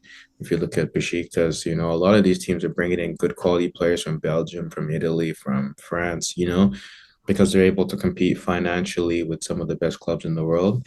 So yeah, it's definitely a very good league, and it's something I really enjoy going to, and also having the opportunity to play in Galatasaray. That it's like something I will never forget because people don't understand the actual. You talk about like experiences, and you also talk about playing with passion and the demand to play at a high level. That's what Galatasaray is all about. They demand winning, they demand entertaining football, and if you're not playing well, they'll boo you off the field within 10 minutes. So that culture was something I really, really loved, and obviously winning the trophy with them was, the cherry on the cake, and it's some of the memories I will never forget. Yeah, I mean, lifting that championship, especially after everything that you'd gone through, must have been magnificent. Obviously, a bit bittersweet as well. Mhm. I won't talk to you too much about the tragedy because I know it's a very personal thing for you, but I've been to Turkey. I know what the people are like there. They're so friendly, they're so hospitable. I thought it was a lovely country. Mhm. To have something like that happen, did it kind of just make you think, as much as I love this, I just kind of want to get home now? Yeah, definitely. I mean, especially after the earthquake, that kind of fast forward things in my mind, if I'm being honest. But it just makes you appreciate the small things, your family, your loved ones, and things of that nature. But yeah, it was definitely an unforgettable experience and an unforgettable moment for the country. But most definitely, yeah, but like I guess it's important to emphasize that like I didn't come back to Vancouver just because of what I experienced in Mm. the earthquake. I still had opportunities to stay abroad. I came back because I believed in the team and then I believed in the club at this moment, and I came back with a not necessarily a chip on my shoulder, but with an experience that I've gained from playing in Europe to come and help the club go to the next level. That was very important for me. But of course, it does get tied into the fact of what I did experience in Turkey, and it's obviously something that was very unforgettable. But yeah, it was very sad, of course, and some people are still struggling, and it's tough, but it wasn't the main reason why I came back to Vancouver. Let's focus on Canada for a little bit. You've been involved in an incredibly interesting time for the national team on the men's side, with some historic things happening and taking place. Whatever, I want to key in maybe on a couple of highlight moments or significant moments. I was a privilege for me. I got to be in Edmonton for the two games in Edmonton, and against Mexico and Costa Rica. So one thing, the Mexico game, there are moments in Canadian history that will never be forgotten and will stand out for what they were and how they played out. So one of the things was we want to talk about a little bit is your jump in the snow. Like it's an iconic moment that I think we'll see played for forever. Did you plan that? Was it just like in the moment? Like how did that happen? No, it was definitely just in the moment. It's I was lucky enough to play in front of like 60,000 people in a city that's very close to where my family are living, and all my friends were able to come down, and it was an important moment in the qualification campaign as well, because it's important to take as much points as you can from the big teams, the Mexicos, the US's, the Costa Ricas, and the game was obviously a difficult game. We didn't play the prettiest game, but the passion and the energy that we had to just to win the game, it was something that really drove that factor for me. And also just being in the moment and enjoying that and scoring the second goal, that you can just feel the stadium erupt, and you can just feel that the tension in the stadium. And you can see, like people always talk about like the celebration, but if you look even more closely, you should look at the celebration of the players. When Kyle scored, if you can just see how everyone is so ecstatic and just so happy because it's an important goal for the campaign. It was the winning goal. And so I was just in the moment, and I was so happy. It's an important game, and we're playing well, and we're winning, and I'm playing in front of my family and friends, and it was almost just like a release of energy. I just couldn't I couldn't contain my excitement, and then I just see the snowbank, and I dove into it, and I actually wasn't expecting to be on camera because I thought, everyone is obviously down in the corner celebrating. And then I guess somebody picked it up, and then one of my teammates told me in the locker room. And then from then on, so it goes.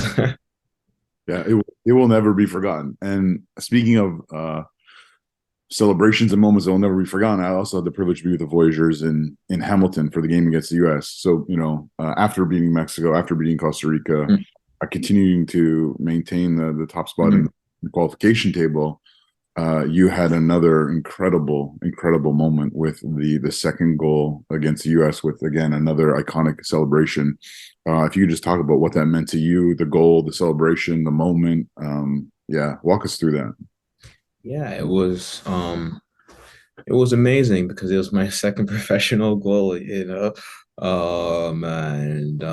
was a good goal, but most importantly, it was just the way the game was going. It was so tight, and anything could have happened in that game. Like, we played well, the US played well, and the tensions were high, and I was deep into stoppage time, and I was able to just go up the pitch and score. And then I spoke with my brother about doing that celebration the night before, and that's the first thing I remembered. And then just hearing like the stadium erupt into loud noise when I scored, it was just something I will never forget, because it was almost like as if it was a sigh of relief that we really are going to a World Cup. I think that was like one of the important times when the nation started to realize like we are almost there, and obviously it's against a rival in the US, and we want to beat them, and that felt really good. But this just being able to I guess close my eyes and just feel the whole stadium going crazy and just feel that energy and really really just take it in. It was amazing, and it was just even better that I was able to speak with my brother the night before about it. Nice. Those games and a couple that followed it enabled Canada to return to the World Cup after a 36-year absence, which was amazing. I can't imagine what it was like for you as players, but talk about the dream of living the dream of going to a World Cup and the whole experience, and Yeah, what did that mean for you, and how was it for you? How was the experience in Doha for you? It was amazing, even to this day, it's still hard to like. It's still like just thinking about it, like, I was able to live one of my, dreams as a footballer is unbelievable. And it was even better that my whole family was there. So just, coming out for the first game and seeing all the Canadian fans, I was actually quite surprised by how many Canadian fans there were, before the kickoff. And then, just playing in the Belgium game and just, realizing that we're competing with some of the best players in the world, and but also playing at the most prestigious tournament in the whole world. It was an unbelievable experience, and it was just something that we really all tried to enjoy and embrace because we're finally here. What's the point in getting there and not enjoying it and embracing it? But of course, on the football side, things didn't go well. But it's a long lasting imprint on my life and the life of many Canadians.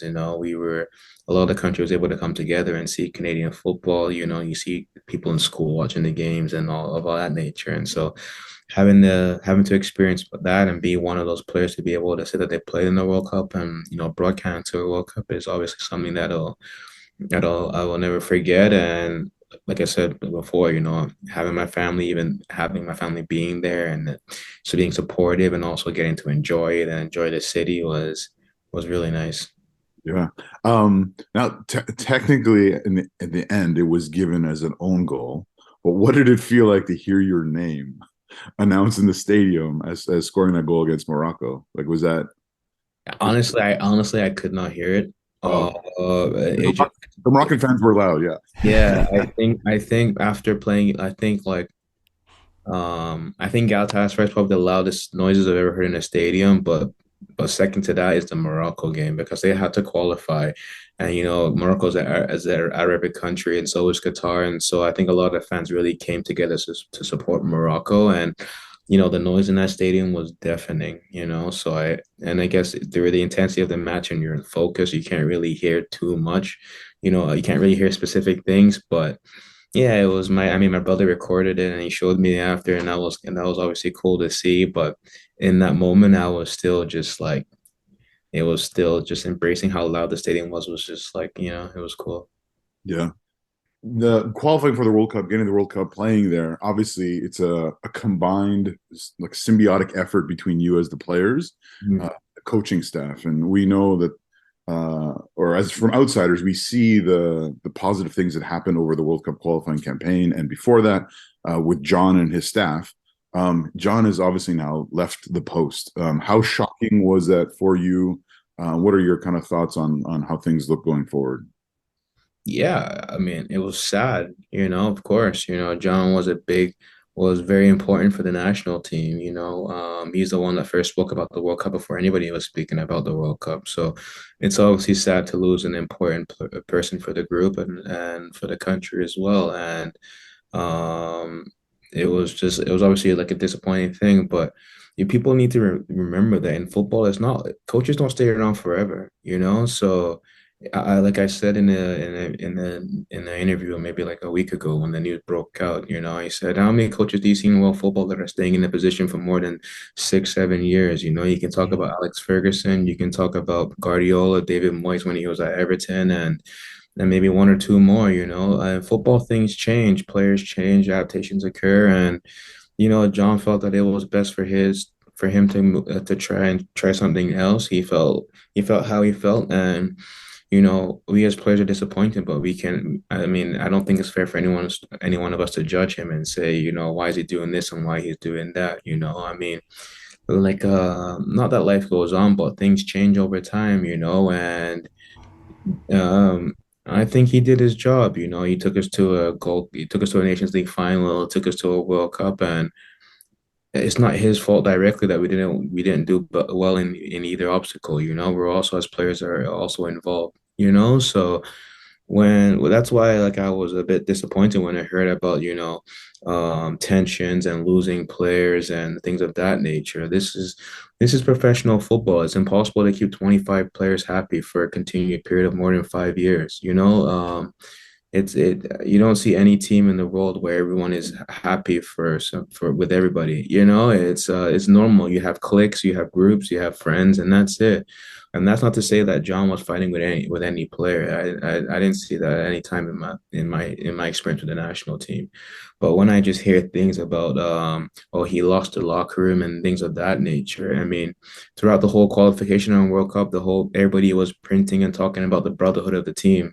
And then when he decides to leave, we're all talking about how he lost this and how he lost that. So which one is it? Did we have a brotherhood or did he lose the locker room?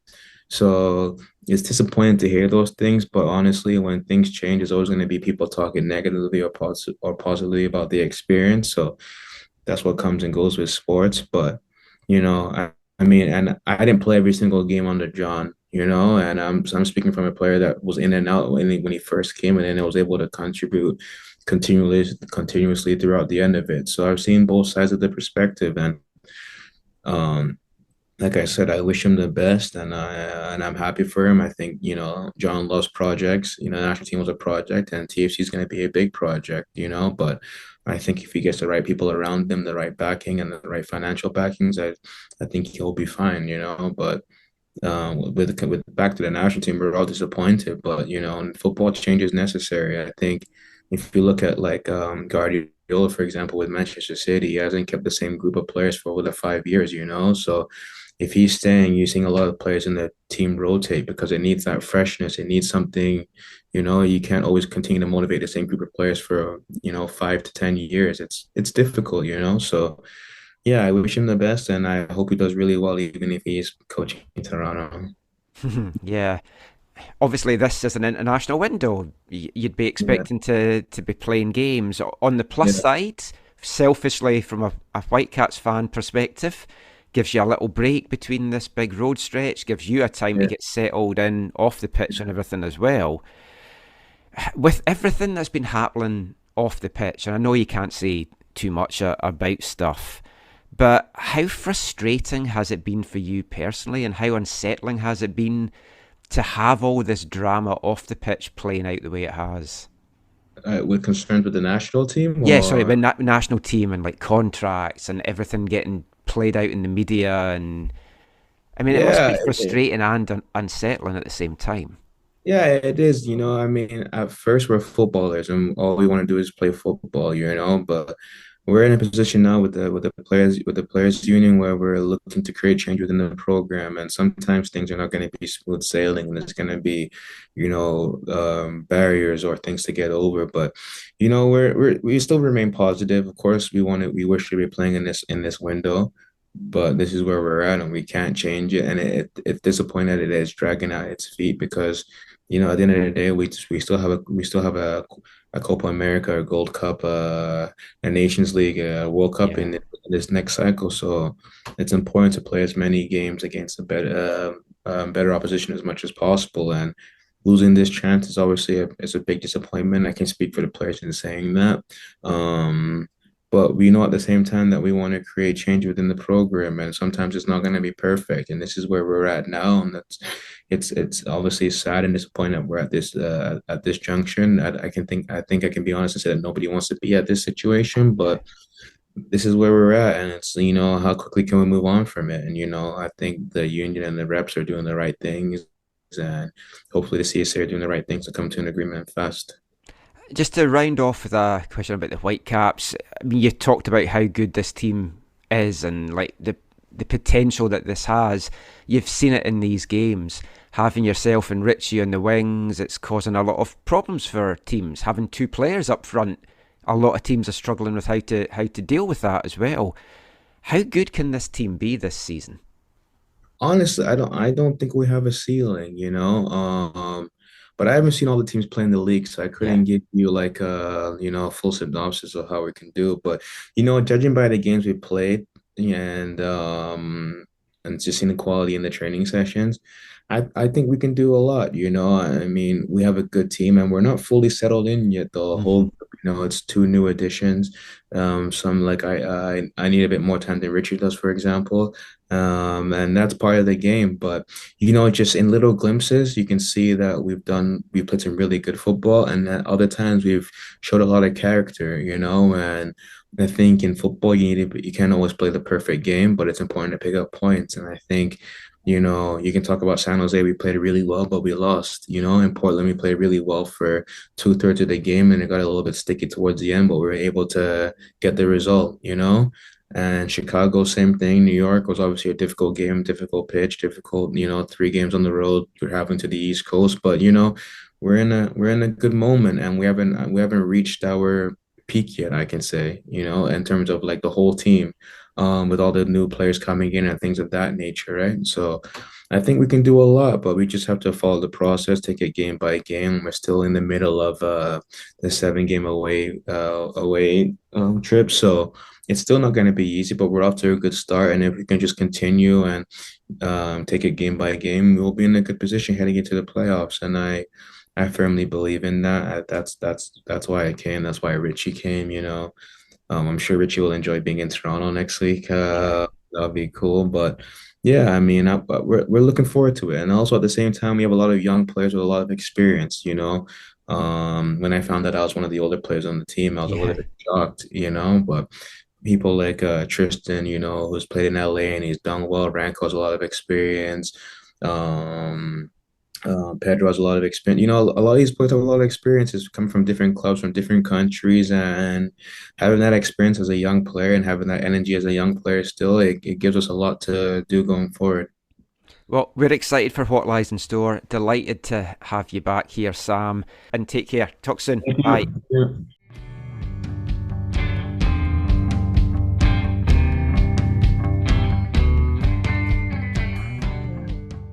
Sam Adekugbe there. Delighted to be back in Vancouver. We're delighted to have him here in Vancouver, of course. And he's had a great start to the season. Still managing his minutes, getting him up to full fitness. But, I mean, we've seen just in the glimpses that when him and Richie Laryea been on the pitch at the same time, Zach, just what they can mean to this team going forward, not just this season, but for hopefully many seasons to come. Yeah, for sure. They've definitely had both individually and I think together had some like really great flashes, and you can see what they add. I've seen, I'm sure you've seen this in certain places, certain circles. I've seen some criticism of like, oh, like they expected more from Sam already, and I'm just like, that's like slow. I haven't seen that, but that's I've crazy. seen in a couple of different places. I've seen people question what he's like contributed so far. They maybe thought more. I think part of it has to do with not playing every minute since he's been here, kind of thing, and whatever. But no, I'm really happy for Sam, and I think that this can be a really positive move in his footballing career. I mean, he's already won one trophy, so Yeah, I mean, fantastic. equal this time in Turkey, I think. It was on the same level, right? The Cascadian Cup and the Turkish Super Yeah, League? I mentioned this on the show before. I can't believe he's 28. Yeah, that is weird because, like we've said before, I remember him in the U15s Yeah, when he was like 13 or 14 or whatever. it's just And so weird to think of him as a 28-year-old. it's so weird to think that was 15 years ago. Oh, I hadn't even put it in those terms, but yeah. Jeez. And But, he was one of the players, though. I remember when we saw him at that age, you're like, oh yeah, oh, yeah. he's gonna make some contributions, as he continues to progress, and he continues to do so, which is exciting. And, yeah, just the last thing I say on this, it's like what we've seen already. This formation that the Whitecaps are going for, it's causing problems to teams. Because the two up front, for one thing, causes problems because so many teams can't handle two strikers these days. But to have that pace on either side, and then when you also factor in sometimes Ali in the middle of the park, Yes. This is a handful for any team. Yeah, I think that's a lot to be excited about. They're better with Ali in the middle, I think. Like in the current options. Yeah, because he also brings not just pace but creativity. I think more so than some of the other people that share that role with him. Yeah, I mean, when it comes to Sam, I think we've seen the highs and the lows of him, And just excited to see some more highs. I mean, my favorite Sam moment that I got to experience firsthand was that goal against the US in Hamilton. That was dreamy, man. Like that was incredible. I mean, the iconic snow dive. Oh yeah, I was there for that too. That's Yeah, going to get played for years and yeah, years and years as well. totally. Oh, that, yeah, and even his celebration of the American goal with like the meditation, the saying with the meditation pose. So good, so good, so Fantastic. good. So great to have Sam back in Vancouver. Can't wait to see what he does for the rest of the season. That's it for our Whitecaps chat. We're going to be turning our attention to the CPL next. Wasn't a good weekend for Zach's Vancouver FC. Say that most weeks when we do the podcast. But we'll also round up the rest of the action in the CPL. And there's some big news coming out of the prairies this weekend in the CPL. We'll be back chatting about all of that after this. Hi, I'm Ryan Gold, and you're listening to the AFTN Soccer Show.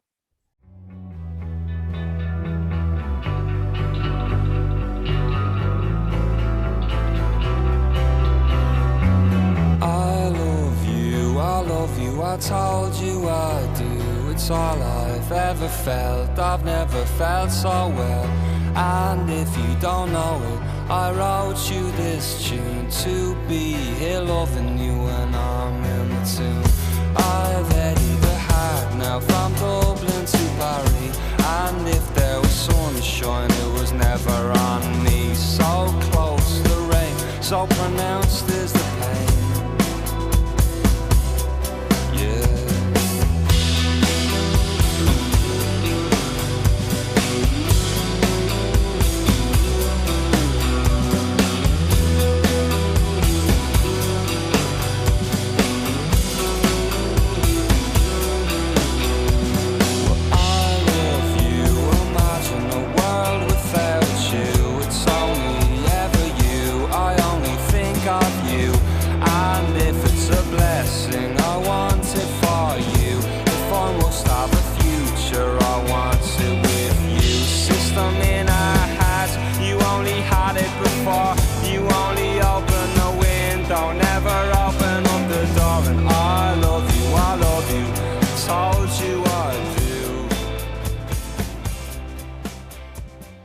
Welcome back to the AFTN Soccer Show on CITR Radio 101.9 FM.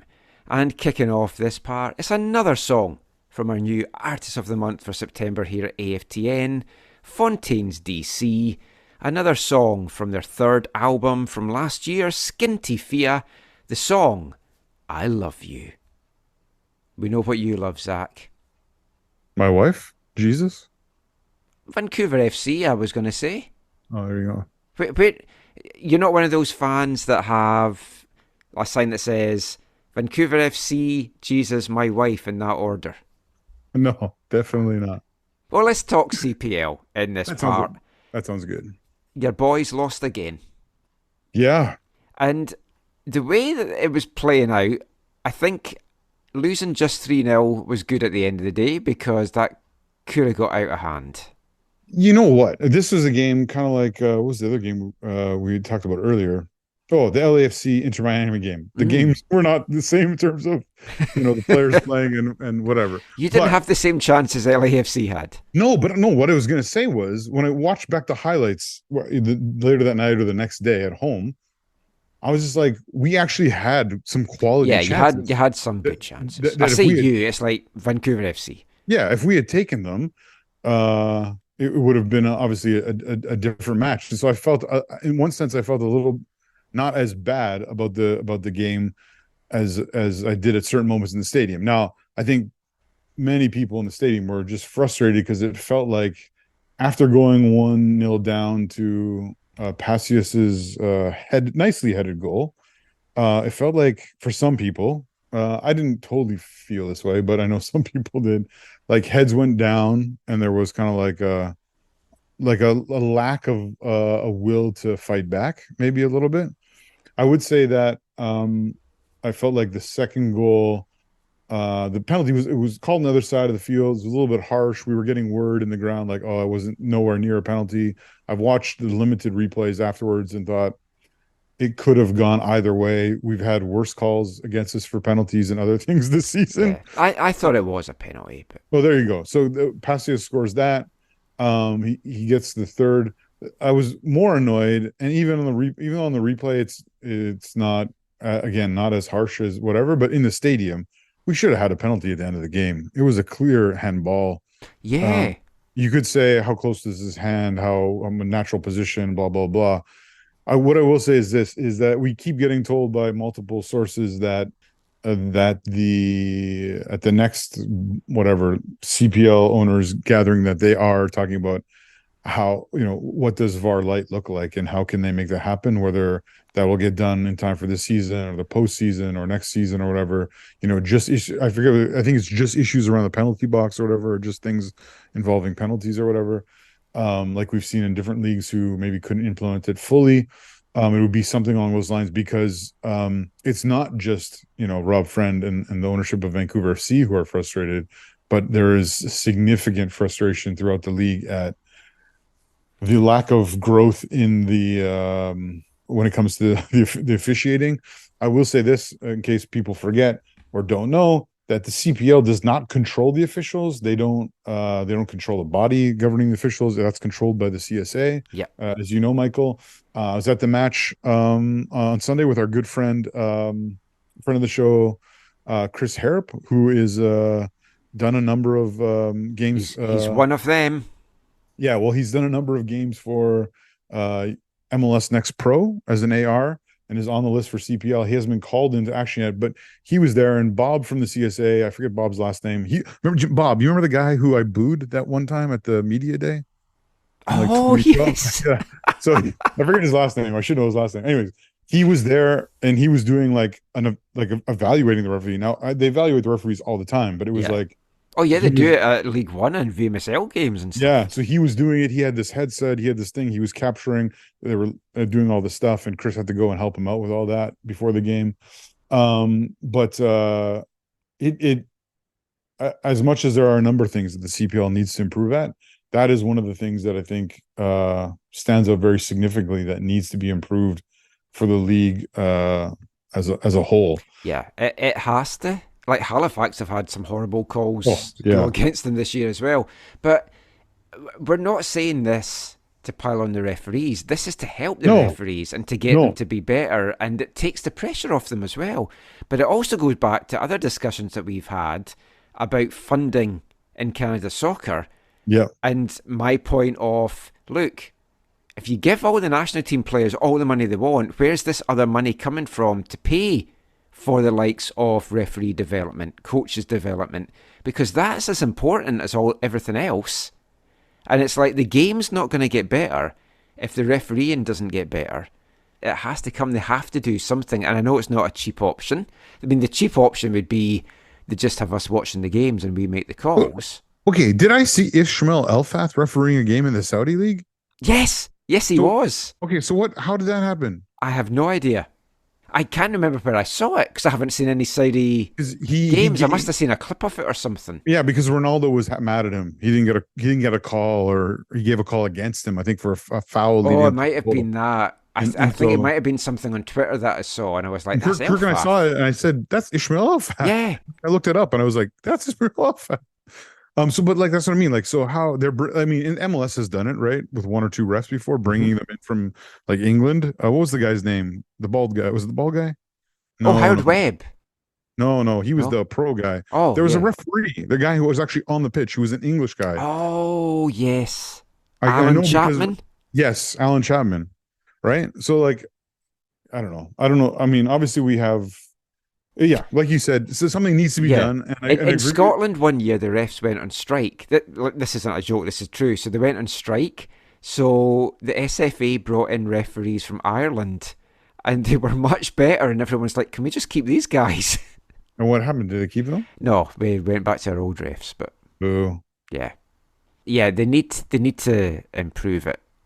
And I mean, come the end of the season, Martin Noonan will have his media address. So, I mean, that's certainly something I want to ask during that if no one else has. By the time I get to ask a question, it definitely needs to come. The coaches definitely want it as well. But yeah, so Hamilton, Forge FC goes on to win 3-0, convincing victory. Passius with a hat trick. Like I said, Vancouver with at least a hat trick of missed quality opportunities. You say So but there was one shot on target for Vancouver FC. oh yeah, some of the chances that were quality they actually missed the net. Yeah. I know you're not familiar with that, but sometimes a player will miss the whole goal, and it's a I'm quality just used to opportunity. watching Ryan Gold. It doesn't happen. Oh, there you go. But so the one thing I want to say, the one upside, as frustrating as that was, it was the long weekend, and it was definitely felt like the smallest crowd in the stadium. Yeah, I heard it was just over 2,300 announced. I heard differing things with that, but somewhere between just over 2,000 announced to 2,300 ish announced. Regardless, I've been to all the games except for the one when I was in California for the Pacific game, and that was I think a fuller match. So it felt like to me it was the least attended game. It looked like it was the least attended game. Yeah, and then on top of that, I think in the second half or late in the first half or whatever it was, we had our first experience with the rain. So in general, that was a negative for most people because the game wasn't going well for the home side, and then you had this rain, and you had people either I don't know how many people actually left the stadium, but you had people going for cover. So there's a thing from the park, the old park. They have like a big covering, like a shelter, or whatever. So a ton of people went under there. You had people who were on the east side. They went into the cabanas tents, at the top, which was nice for them. I'm sure maybe some people left or whatever, but it was actually a little bit fun to sing in the rain, if I'm honest with you. It wasn't a torrential downpour. It wasn't 90 minutes straight, so that probably made it more bearable. Obviously, it's not something I want to do every game. We sang songs about needing a roof, and did you sing "Singing in the Rain"? Obviously, you couldn't sing "Winning in the Rain." We did sing "Singing in the Rain." Yeah, it was the type of match, not just because of the rain, but because of the score and whatever the vibe. And it's one of those matches where you could try out some new songs. So we had Adrian and Gail leading us in some new songs, including a version of Britney Spears. The words were "Shoot it, baby, one more time." Oh, I thought it was going to be when the goals went out. Oops, we've done it again. We've fallen behind. Oh, we're 3-0 down. Yeah, it wasn't quite that. Or thunder, lightning. Ruben's Passiesi is frightening. Yeah, no, we didn't sing that.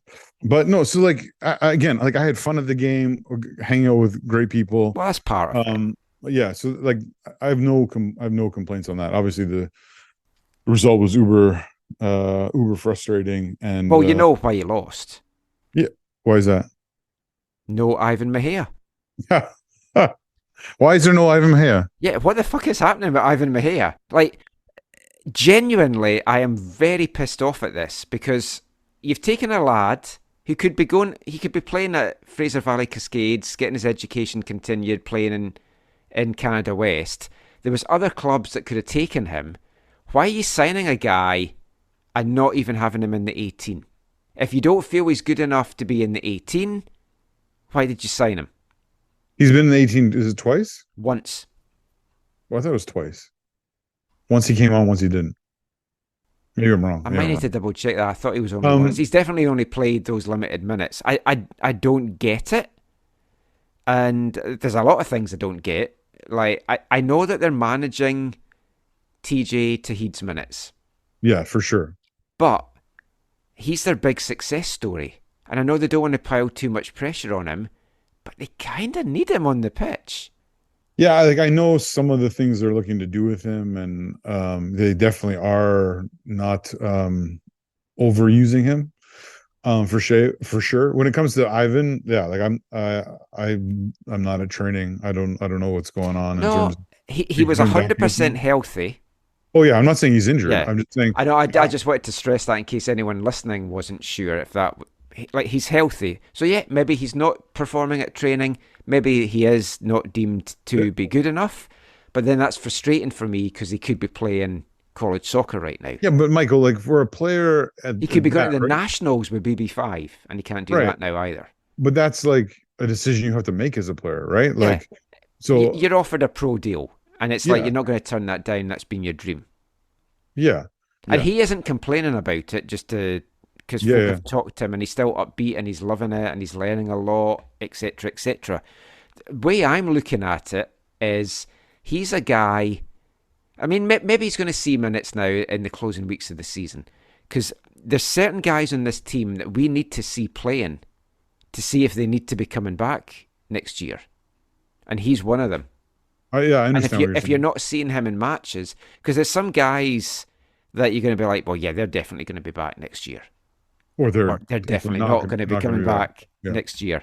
I believe there's some trials with an eye to next year, maybe going to be taking place in October as well already for Vancouver FC with some local guys. So are you sponsoring? Is AFTN sponsoring any of those people?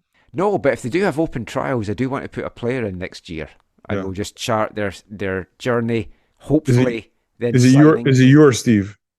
There isn't an overage limit. No. You're just allowed only a certain number of over 21s. Right. I could pass as 21. Thanks. Oh, Look, it's still mathematically possible that they could make the playoffs. Although if they lose to Atletico Ottawa this weekend, mathematically they could still do it, but goal difference would say otherwise.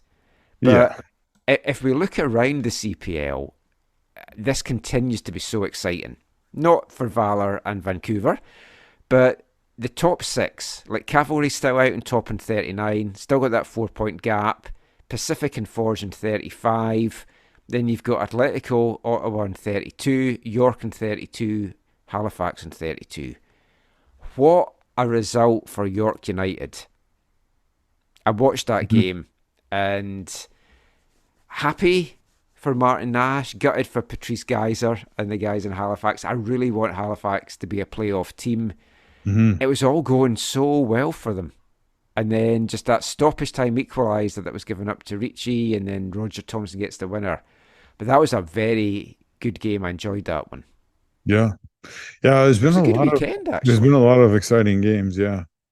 This weekend's matches, just to bring these up just now, this is coming out on Friday, so the time a lot of folk listen to it, this one might be done and dusted. York Valor, so you have to fancy York to get the 3 points from that. And then you've got big game, Pacific and Halifax. Now, if Halifax can go and get something from that, they're right in it. If Pacific get the win from that and York have got the win, the pressure is really starting to mount there on Halifax. Because their next game's against Cavalry, and then it's a big showdown with Atletico Ottawa after that.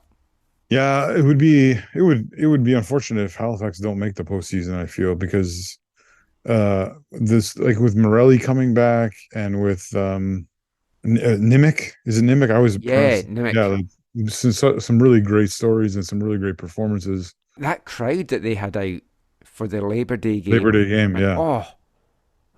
What an atmosphere, what a crowd. It's just fantastic what they're doing out there in Halifax. It is. It's they've set the standard for the league, I think, in the ground. And I've got to be honest, I watched that because their stadium's obviously very similar in looks to Vancouver FC. And I couldn't help but watch that on Monday and think, that's what we could have out in Langley. And how good would that be? How electric would that atmosphere be? Mm-hmm.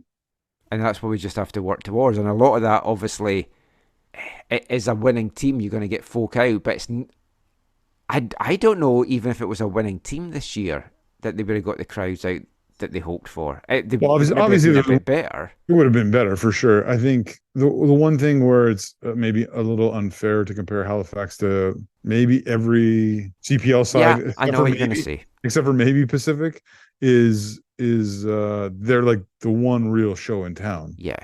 Right. So I'm not trying to make excuses for Vancouver FC or for any of but there's no getting away from that. I mean, the amount of sporting events alone, never mind other stuff. Yeah. In the Lower Mainland is big just now. but then to also for Derek Martin's and Halifax's credit, they've captured that, they've embraced that, they've been quality, not just on the field, but in how they do things and how they engage with their supporter community and stuff. And so, it's not just the fact. Oh, it's not just that they're only team in town and people show up. It's they've done well as well. Yeah, and it would be nice to see that rewarded with a playoff spot. I mean, I've said to you before, like Vancouver FC, for whatever reasons, just they haven't captured my imagination this season. And as someone that loves football, as someone that loves the lower levels of football and stuff as well, if they haven't done that with me, trying to win over the casuals is obviously going to be hard as well. And I know there's the success stories of the under 21 minutes. Let's be brutally honest, the casual fan does not care about that. You've got some good local guys. Callum Irvin, obviously we love Callie. We've known him for years. TJ is a great story. James Cameron is a good story as well. And they should be front and centre promoting that. Well, they have promoted. They have, but this is going to sound harsh. I'm not invested in James Cameron because I don't know him. Yeah. And we had this discussion a few weeks back that's been something the guys on Take the Piss said. They want to see the guys that they know that's come through the local youth clubs or come through the local amateur leagues then make that jump. And James Cameron is a great story, but to me, I'm like, okay, I don't know who he is. You even pluck a guy out from like Metroford or one of the under 21 leagues or just any of the young guys that I've seen in VMSL or Fraser Valley or League One, and it's like, that's a more interesting story to me personally. And they just need to do so much work in this off-season now as to how they want to build the squad for next year, what areas they want to tap into, and how they build some buzz. And I mean, I don't think I've spoken about this publicly on the show before, but I had a meeting with Vancouver FC. We discussed a load of ideas. Cricket since. And that's something they need to work on just to capture the local loving, local lower level league fan base a little bit more. Yeah, no, I hear you. Like I said, when you're talking about, people wanting to be able to identify like someone they've seen come through the system, like, yeah, you're not always going to be able to do that. And, no. and I don't know I'm not speaking about this factually or about anyone in specifically, but like, obviously there was no one who either came to the open trials or who they identified that fit that outside of the people that they actually brought in, right? Yeah. And so, obviously, is that the right decision? It's easy to say now. Yeah, they haven't had a winning season, so they could have done that differently.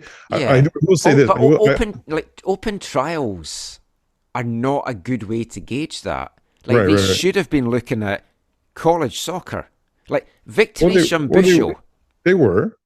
Yeah, but like that should be a bigger gauge. Like Victory Shumbusho should have had a contract, and I don't know 100%. This is just how it was relayed to me from someone outside of Vancouver FC, that he was told, we like you, but we need to see that you can stay healthy. But take the risk on him. Okay, you sign him, he doesn't stay healthy. It would have worked out better than some of the guys that they've had and then let go.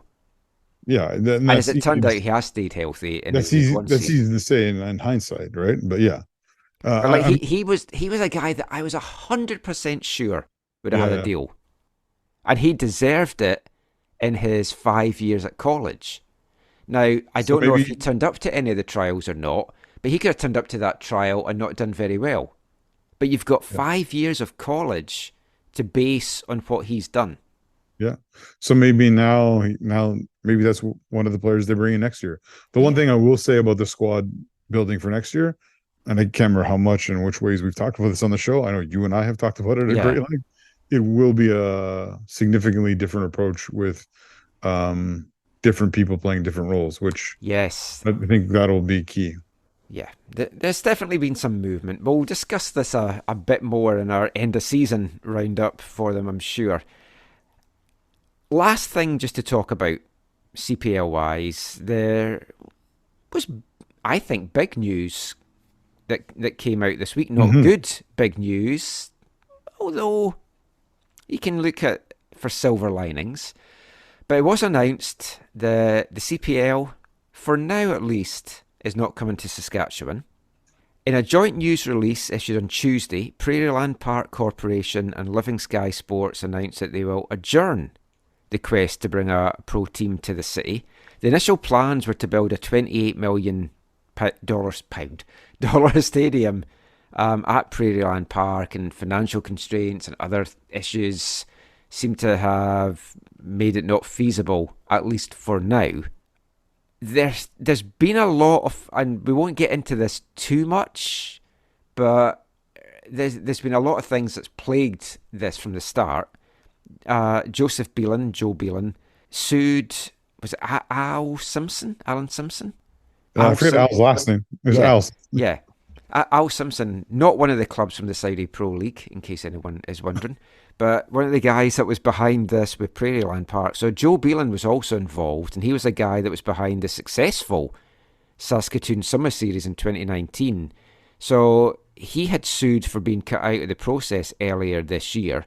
So you don't know how much any of that played a part in it. Joe Belan of Novatrek had obtained the exclusive rights to develop a soccer stadium at the grandstand in Prairieland Park earlier, with the goal of bringing pro soccer to the city. Now, a quote that came out said, "Our plan to expand into Saskatoon was always contingent upon having the appropriate facility and ownership group to showcase the CPL to the community in a professional manner." That was a CPL spokesperson told CTV News in Saskatchewan that. The league is apparently still interested in expanding in the province when the circumstances are right, and there are apparently groups that are still interested. So how serious a blow do you feel this is to the league, Zach? Because I feel they have to get a team in the prairies in Saskatchewan. I mean, any kind of news that's negative is in one sense not helpful. But I would say that I think that this is not the end of the CPL discussion and plans for the province of Saskatchewan. Obviously, long term, the goal for a nationwide, let's say 16 to 18 team league in Canada for both men's and women's football would ideally include clubs both in Saskatoon and Regina. Mm-hmm. So we know that long term would be the desire. Having lived in Saskatchewan to go to school, there is a great kind of rivalry even in the local footballing community between Saskatoon and Regina. And so a couple of things about this. Obviously, this the lawsuit, I think, plays a significant role in Al and is it Living Sky Sports, if I'm getting that correct? That plays a role in their inability to live out their desire to bring a CPL club to Saskatoon, something that they had, in working with the leagues, required the rights to do. Mm-hmm. Right. Obviously, Joe Belan is saying, I had the rights to make the stadium happen in this place. I don't think that means... And it's been very contentious, the stadium project as well, because they were obviously then shutting out horse racing altogether. Right. Well, I think that is or was going to happen anyways by the owners of the place. I think horse racing's very cruel, so I was fully behind getting rid of that. But anyway, that's a whole other thing. Yeah. So, I don't think this closes the door for CPL in Saskatoon and in the province of Saskatchewan in any regard. I think this is the end of the line for Al and Living Sky Sports and their attempt to do that. But I think there will be, in the long term, I don't know how quickly this will happen, but that CPL will end up in Saskatchewan down the road. I would be, what language should I use to describe this? I would be extremely surprised to see Joe Belan be involved in any CPL venture within the province of Saskatchewan or any of the 10 provinces or the territories in Canada. I don't think that there's an appetite to work with him, despite his efforts to kind of be a part of something or to make something happen. Which I would find disappointing, because he's put so much effort into it, and the Saskatoon Soccer Series, he tried to get things going, and yeah, but Michael, that's like you're right. He's been a part of some positive things. Don't get me wrong, but I don't think, from talking to multiple people in multiple facets of understanding of what's been going on in Saskatchewan, I also think, Michael, essentially he's burned all bridges with the CPL in terms of the suing the effort to bring a club there, right? Yeah, I think that does muddy the waters for sure. It's disappointing, because you want to see a team in Saskatchewan, you want to see a team in Quebec. It's all gone very quiet about Quebec as well. Yeah, all the buzz recently has just been about League One, which is expanding and doing all this stuff and getting into the areas. And you hear rumours, and it's like Valor maybe up for sale. They're looking for a buyer there. York United, they might be looking for a buyer there as well. And you think about sustainability of the league, of the existing teams. But then you're also wanting growth as well, and there's everything that surrounds the CSB deal, the unions pushing for collective bargaining, everything like that as well.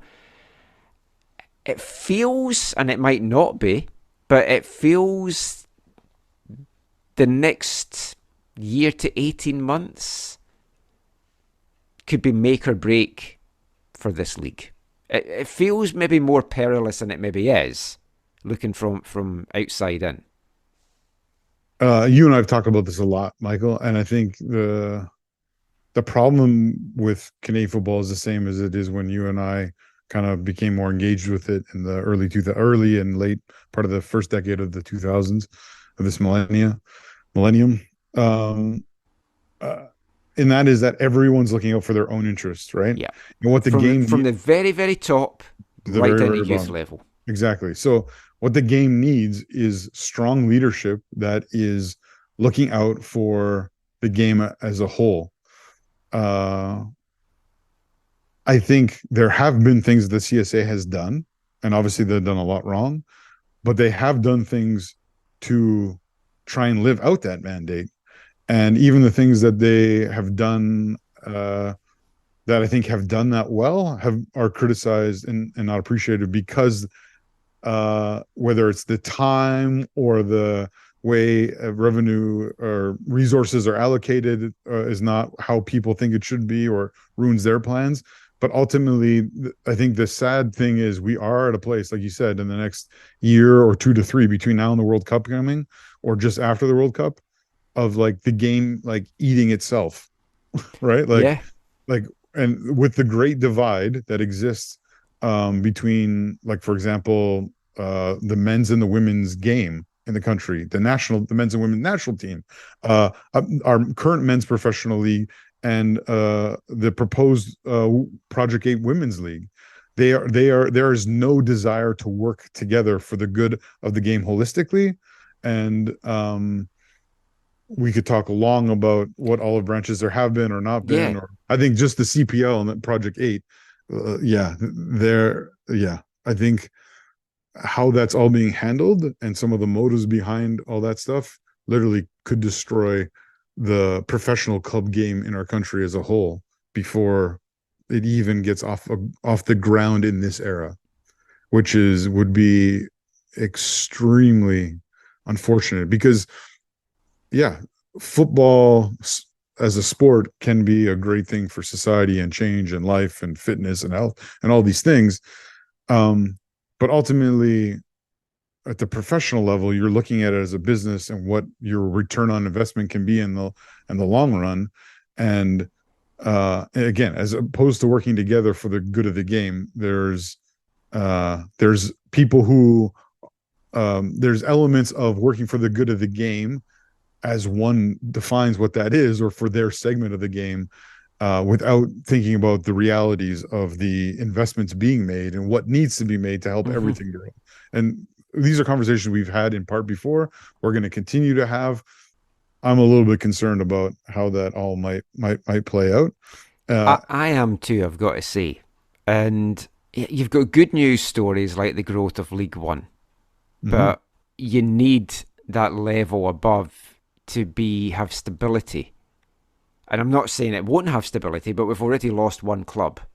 And Saskatchewan, Quebec, 2 markets. York United. I mean, we lost to York 9, sadly. And Yorkie. Was that? Yeah. R.I.P. Hope you're having fun up there, big man. But no, like, in all seriousness, like, if York, like, there's been lots of murmurs that things aren't great at York. And if, heaven forbid, something happened that we lose a second club, I just worry that there's a domino effect.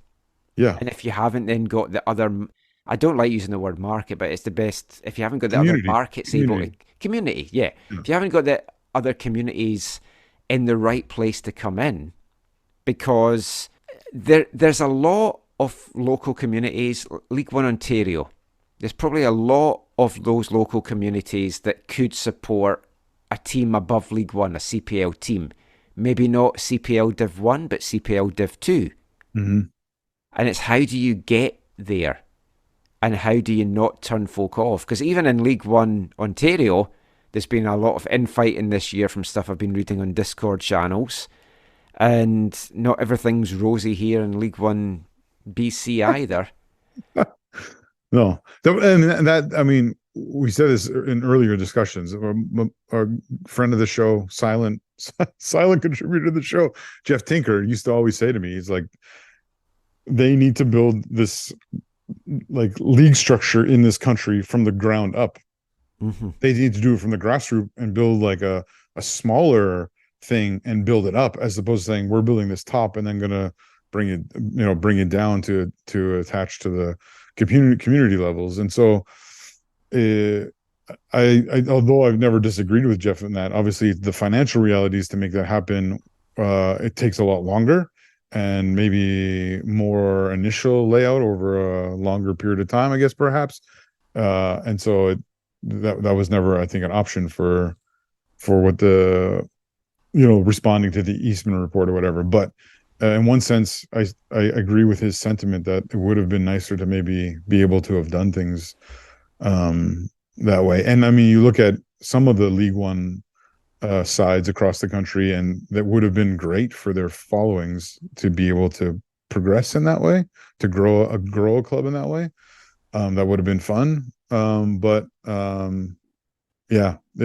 have a number of significant challenges that require strong leadership, require tough decisions to be made, that and require some educating, I think, for people to understand what it means to grow the game as a whole.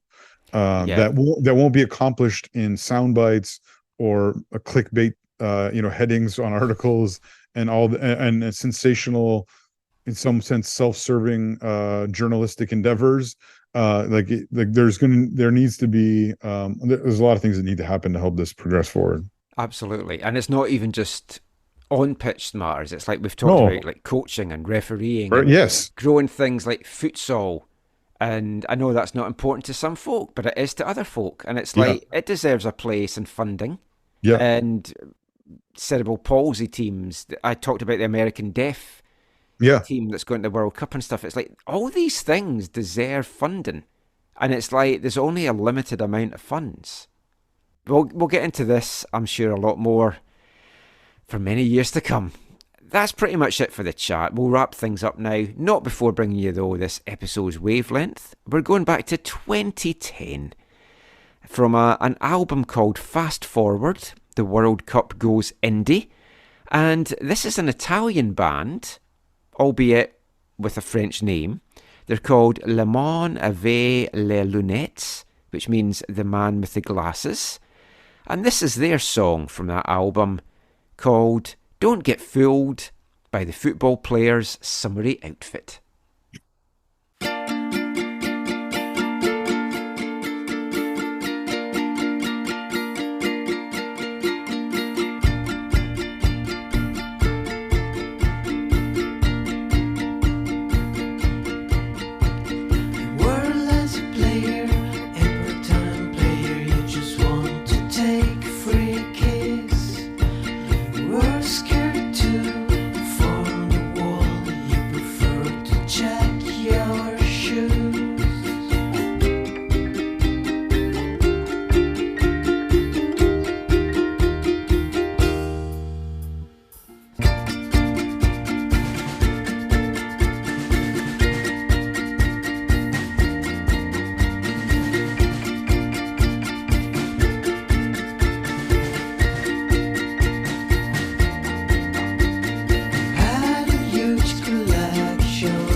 Monavecale lunettes there with "Don't get fooled by the football players" summery outfit, because summer is officially coming to an end. The weather might say otherwise. That was our wavelength song for this episode. Just before we go, Zach, it's a bit of a longer one than I thought it was going to be, but I've enjoyed our chat as always. I hope the listeners have as well. Any final thoughts from you? Anything that caught your eye this week? Saturday, there's another game in Langley. If you haven't been, come and check it out. I think the weather's supposed to be a little bit better. I think you mentioned earlier, but it's against Atletico Ottawa. 7 o'clock kickoff. 7 o'clock kickoff, yeah. So, I will be doing UBC Trinity Western up at Thunderbird. There you go. It'd be interesting because I don't think and I don't say this to be just mean-spirited or critical, the lights in Langley I don't think are really made for evening football. No. Yeah, so it'll be interesting to see. This is only our third or second, third, fourth later game, and it always feels so dark out on the pitch. Some of Tom's photos in the night games, I'm like, oh boy. Yeah, that's. I mean, when you talk about roof, that's one of the things I think needs to be added when they do further work at the ground. But come in and hang out, check that out. The other thing I just want to mention, and Michael, I know we talked about this briefly. I got a message from a guy named I'll call him Jamie S. I don't think I've ever met Jamie before, but he just passed along a message about the 2008 Boys Metro Ford BCSPL team, who are the provincial champions. They won the provincials in June, and they're heading off to Toronto for nationals, and they're doing some fundraising because it's going to cost them. Well, it's going to be like hosting. It's going to be like hosting an opening round of the Voyageurs Cup. Yeah, it's going to cost them like $35,000 to $40,000 for all their travel, hotel, transportation, food, and all those kinds of things. So I don't have the website right now. Maybe we can link it or on Twitter or whatever. But they have a GoFundMe if you want to support them to help get this young team off to provincials in Ontario later this year. They would greatly appreciate the help.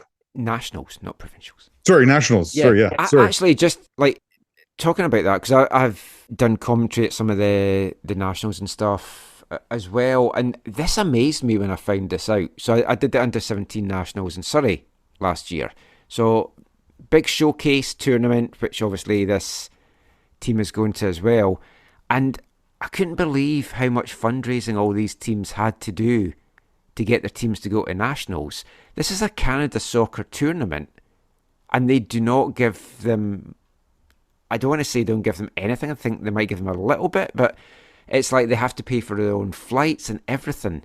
Now, if it's a national tournament, surely that's something that Canada soccer should be paying for, but that goes back to what we were just talking about. There needs to be money for all levels of the game. Like an under-17 team shouldn't have to be trying to raise all this money so that the team that's earned a place at the Nationals has to go and play there. And we've had teams that came out here last year from PEI and Nova Scotia, and they had to fundraise, and they had to raise a lot of money and stuff as well, and some of them struggled to raise the money that they were needing as well. But anyway, I just want to say UBC's at home the men are at home on Friday and Saturday up at Thunderbird Stadium, and the local soccer season gets underway. The amateur leagues get underway. VISL, Fraser Valley League, VMSL have their opening weekend on Sunday. All 6 premier matches taking place up at Empire Fields. Check vmlssoccer.com for all the schedules for that. Should be some fantastic games in that, and we'll have coverage of all the local leagues all season long on AFTN as well. I just want to pay some respects for some people that's passed away recently as well. The lead singer of Smash Mouth passed away this week. Really? Just 56. I mean, All Star is such a quality song, and Walking on the Sun. Walking on the yes. Yeah. R.I.P. Steve Harwell. I don't think I ever saw Smash Mouth live. I can't remember them being at any festivals or anything that I was at over the years. Maybe I did.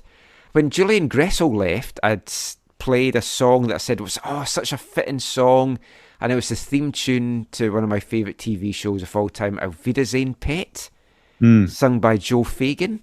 So Joe Fagan passed away this week as well. Wow. And I meant to mention this on last week's show. One of my favourite wrestlers of all time, Bray Wyatt, sadly passed away aged 36 of a heart attack. I'd fallen out of watching wrestling for years, and I just was bored one night and watched a Royal Rumble and saw like Bray Wyatt and the Wyatt family, and it rekindled my love of wrestling again. He was an absolute genius, and still can't believe he's passed away so young. Just heartbreaking stuff. So creative, so innovative, and lots of happy memories left behind. So just wanted to say RIP to all those people that sadly passed away this week and the week before. That is it for the show. We will be back with another one soon. Until then, thanks for listening. Take care, and Mon the Caps.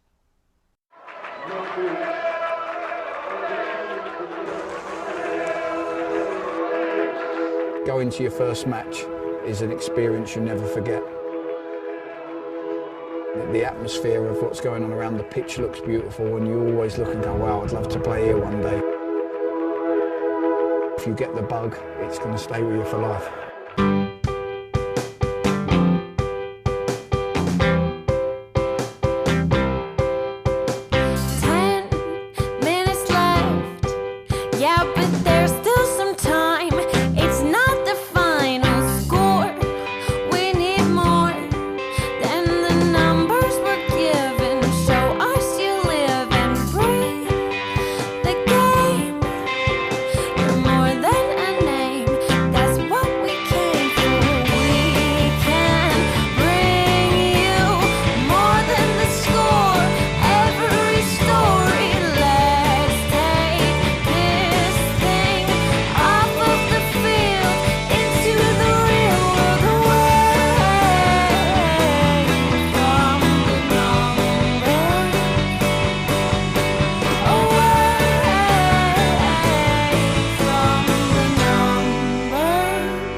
AFTN